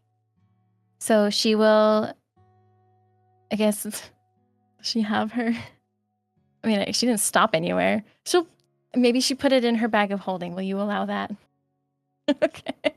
And she'll pull out her lute and she'll walk up and she'll sing like a very upbeat tune that is about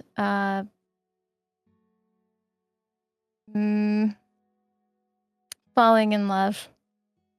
Roll me a performance check. Okay. Performance. Oh shit. I'm gonna use a luck point on that. I got a natural one. Can you imagine? Okay, this one's it. All right. Okay, that is a 24. All right, with a 24, that is absolutely wonderful playing as you start playing. And we're going to pan back over to Professor Friedrich. You hear Velphie start to sing and play at the bar, and you see some people start going over to the bar like, Velphie's back, Velphie's back. And they like start making their way and like sitting at tables, ordering drinks and listening to the music. Is there anything you would like to do? I'll just grab Calandra's hand and say, would you like to get a drink and go listen? Yes. And I'll just guide her over and we'll find a drink and a place to sit. And you are able to get a drink from Carlisle, and you see Calandra go flip a button into like a little section that like she goes and grabs a cup and puts it in front of you and then puts a button in it for a tip. And then makes her way back to Professor Friedrich's table. And you are able to sit and enjoy the drinks and enjoy the music as Velphie is playing.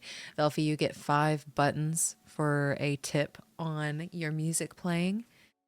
And you see Antir just looking very adoringly at you. Like he never takes his eyes off you as you're playing. And Beltov and Mech and Carlisle are talking and serving drinks. And they just enjoy listening to the music. And I think that that is a fabulous place to end tonight's session on a good note as you all are listening to music and enjoying your drinks together before your week off. No, that was a good pun on a good note. Ha! Thank you so much for watching Session 31 of the Order of Narvosc. Session 32 will be out on January 10th, where we'll be introducing a new player character into the chaos. Please make sure to check out our players' social media accounts as well. They are wonderful and they deserve your support. And if you're interested in merch, you can find that link in the description below. Lastly, if this is the kind of content you enjoy, please press that like button, subscribe, and ring that bell. That way you get notified when Session 32 comes out. Be the light that drives out the darkness, adventurer. We'll see you soon.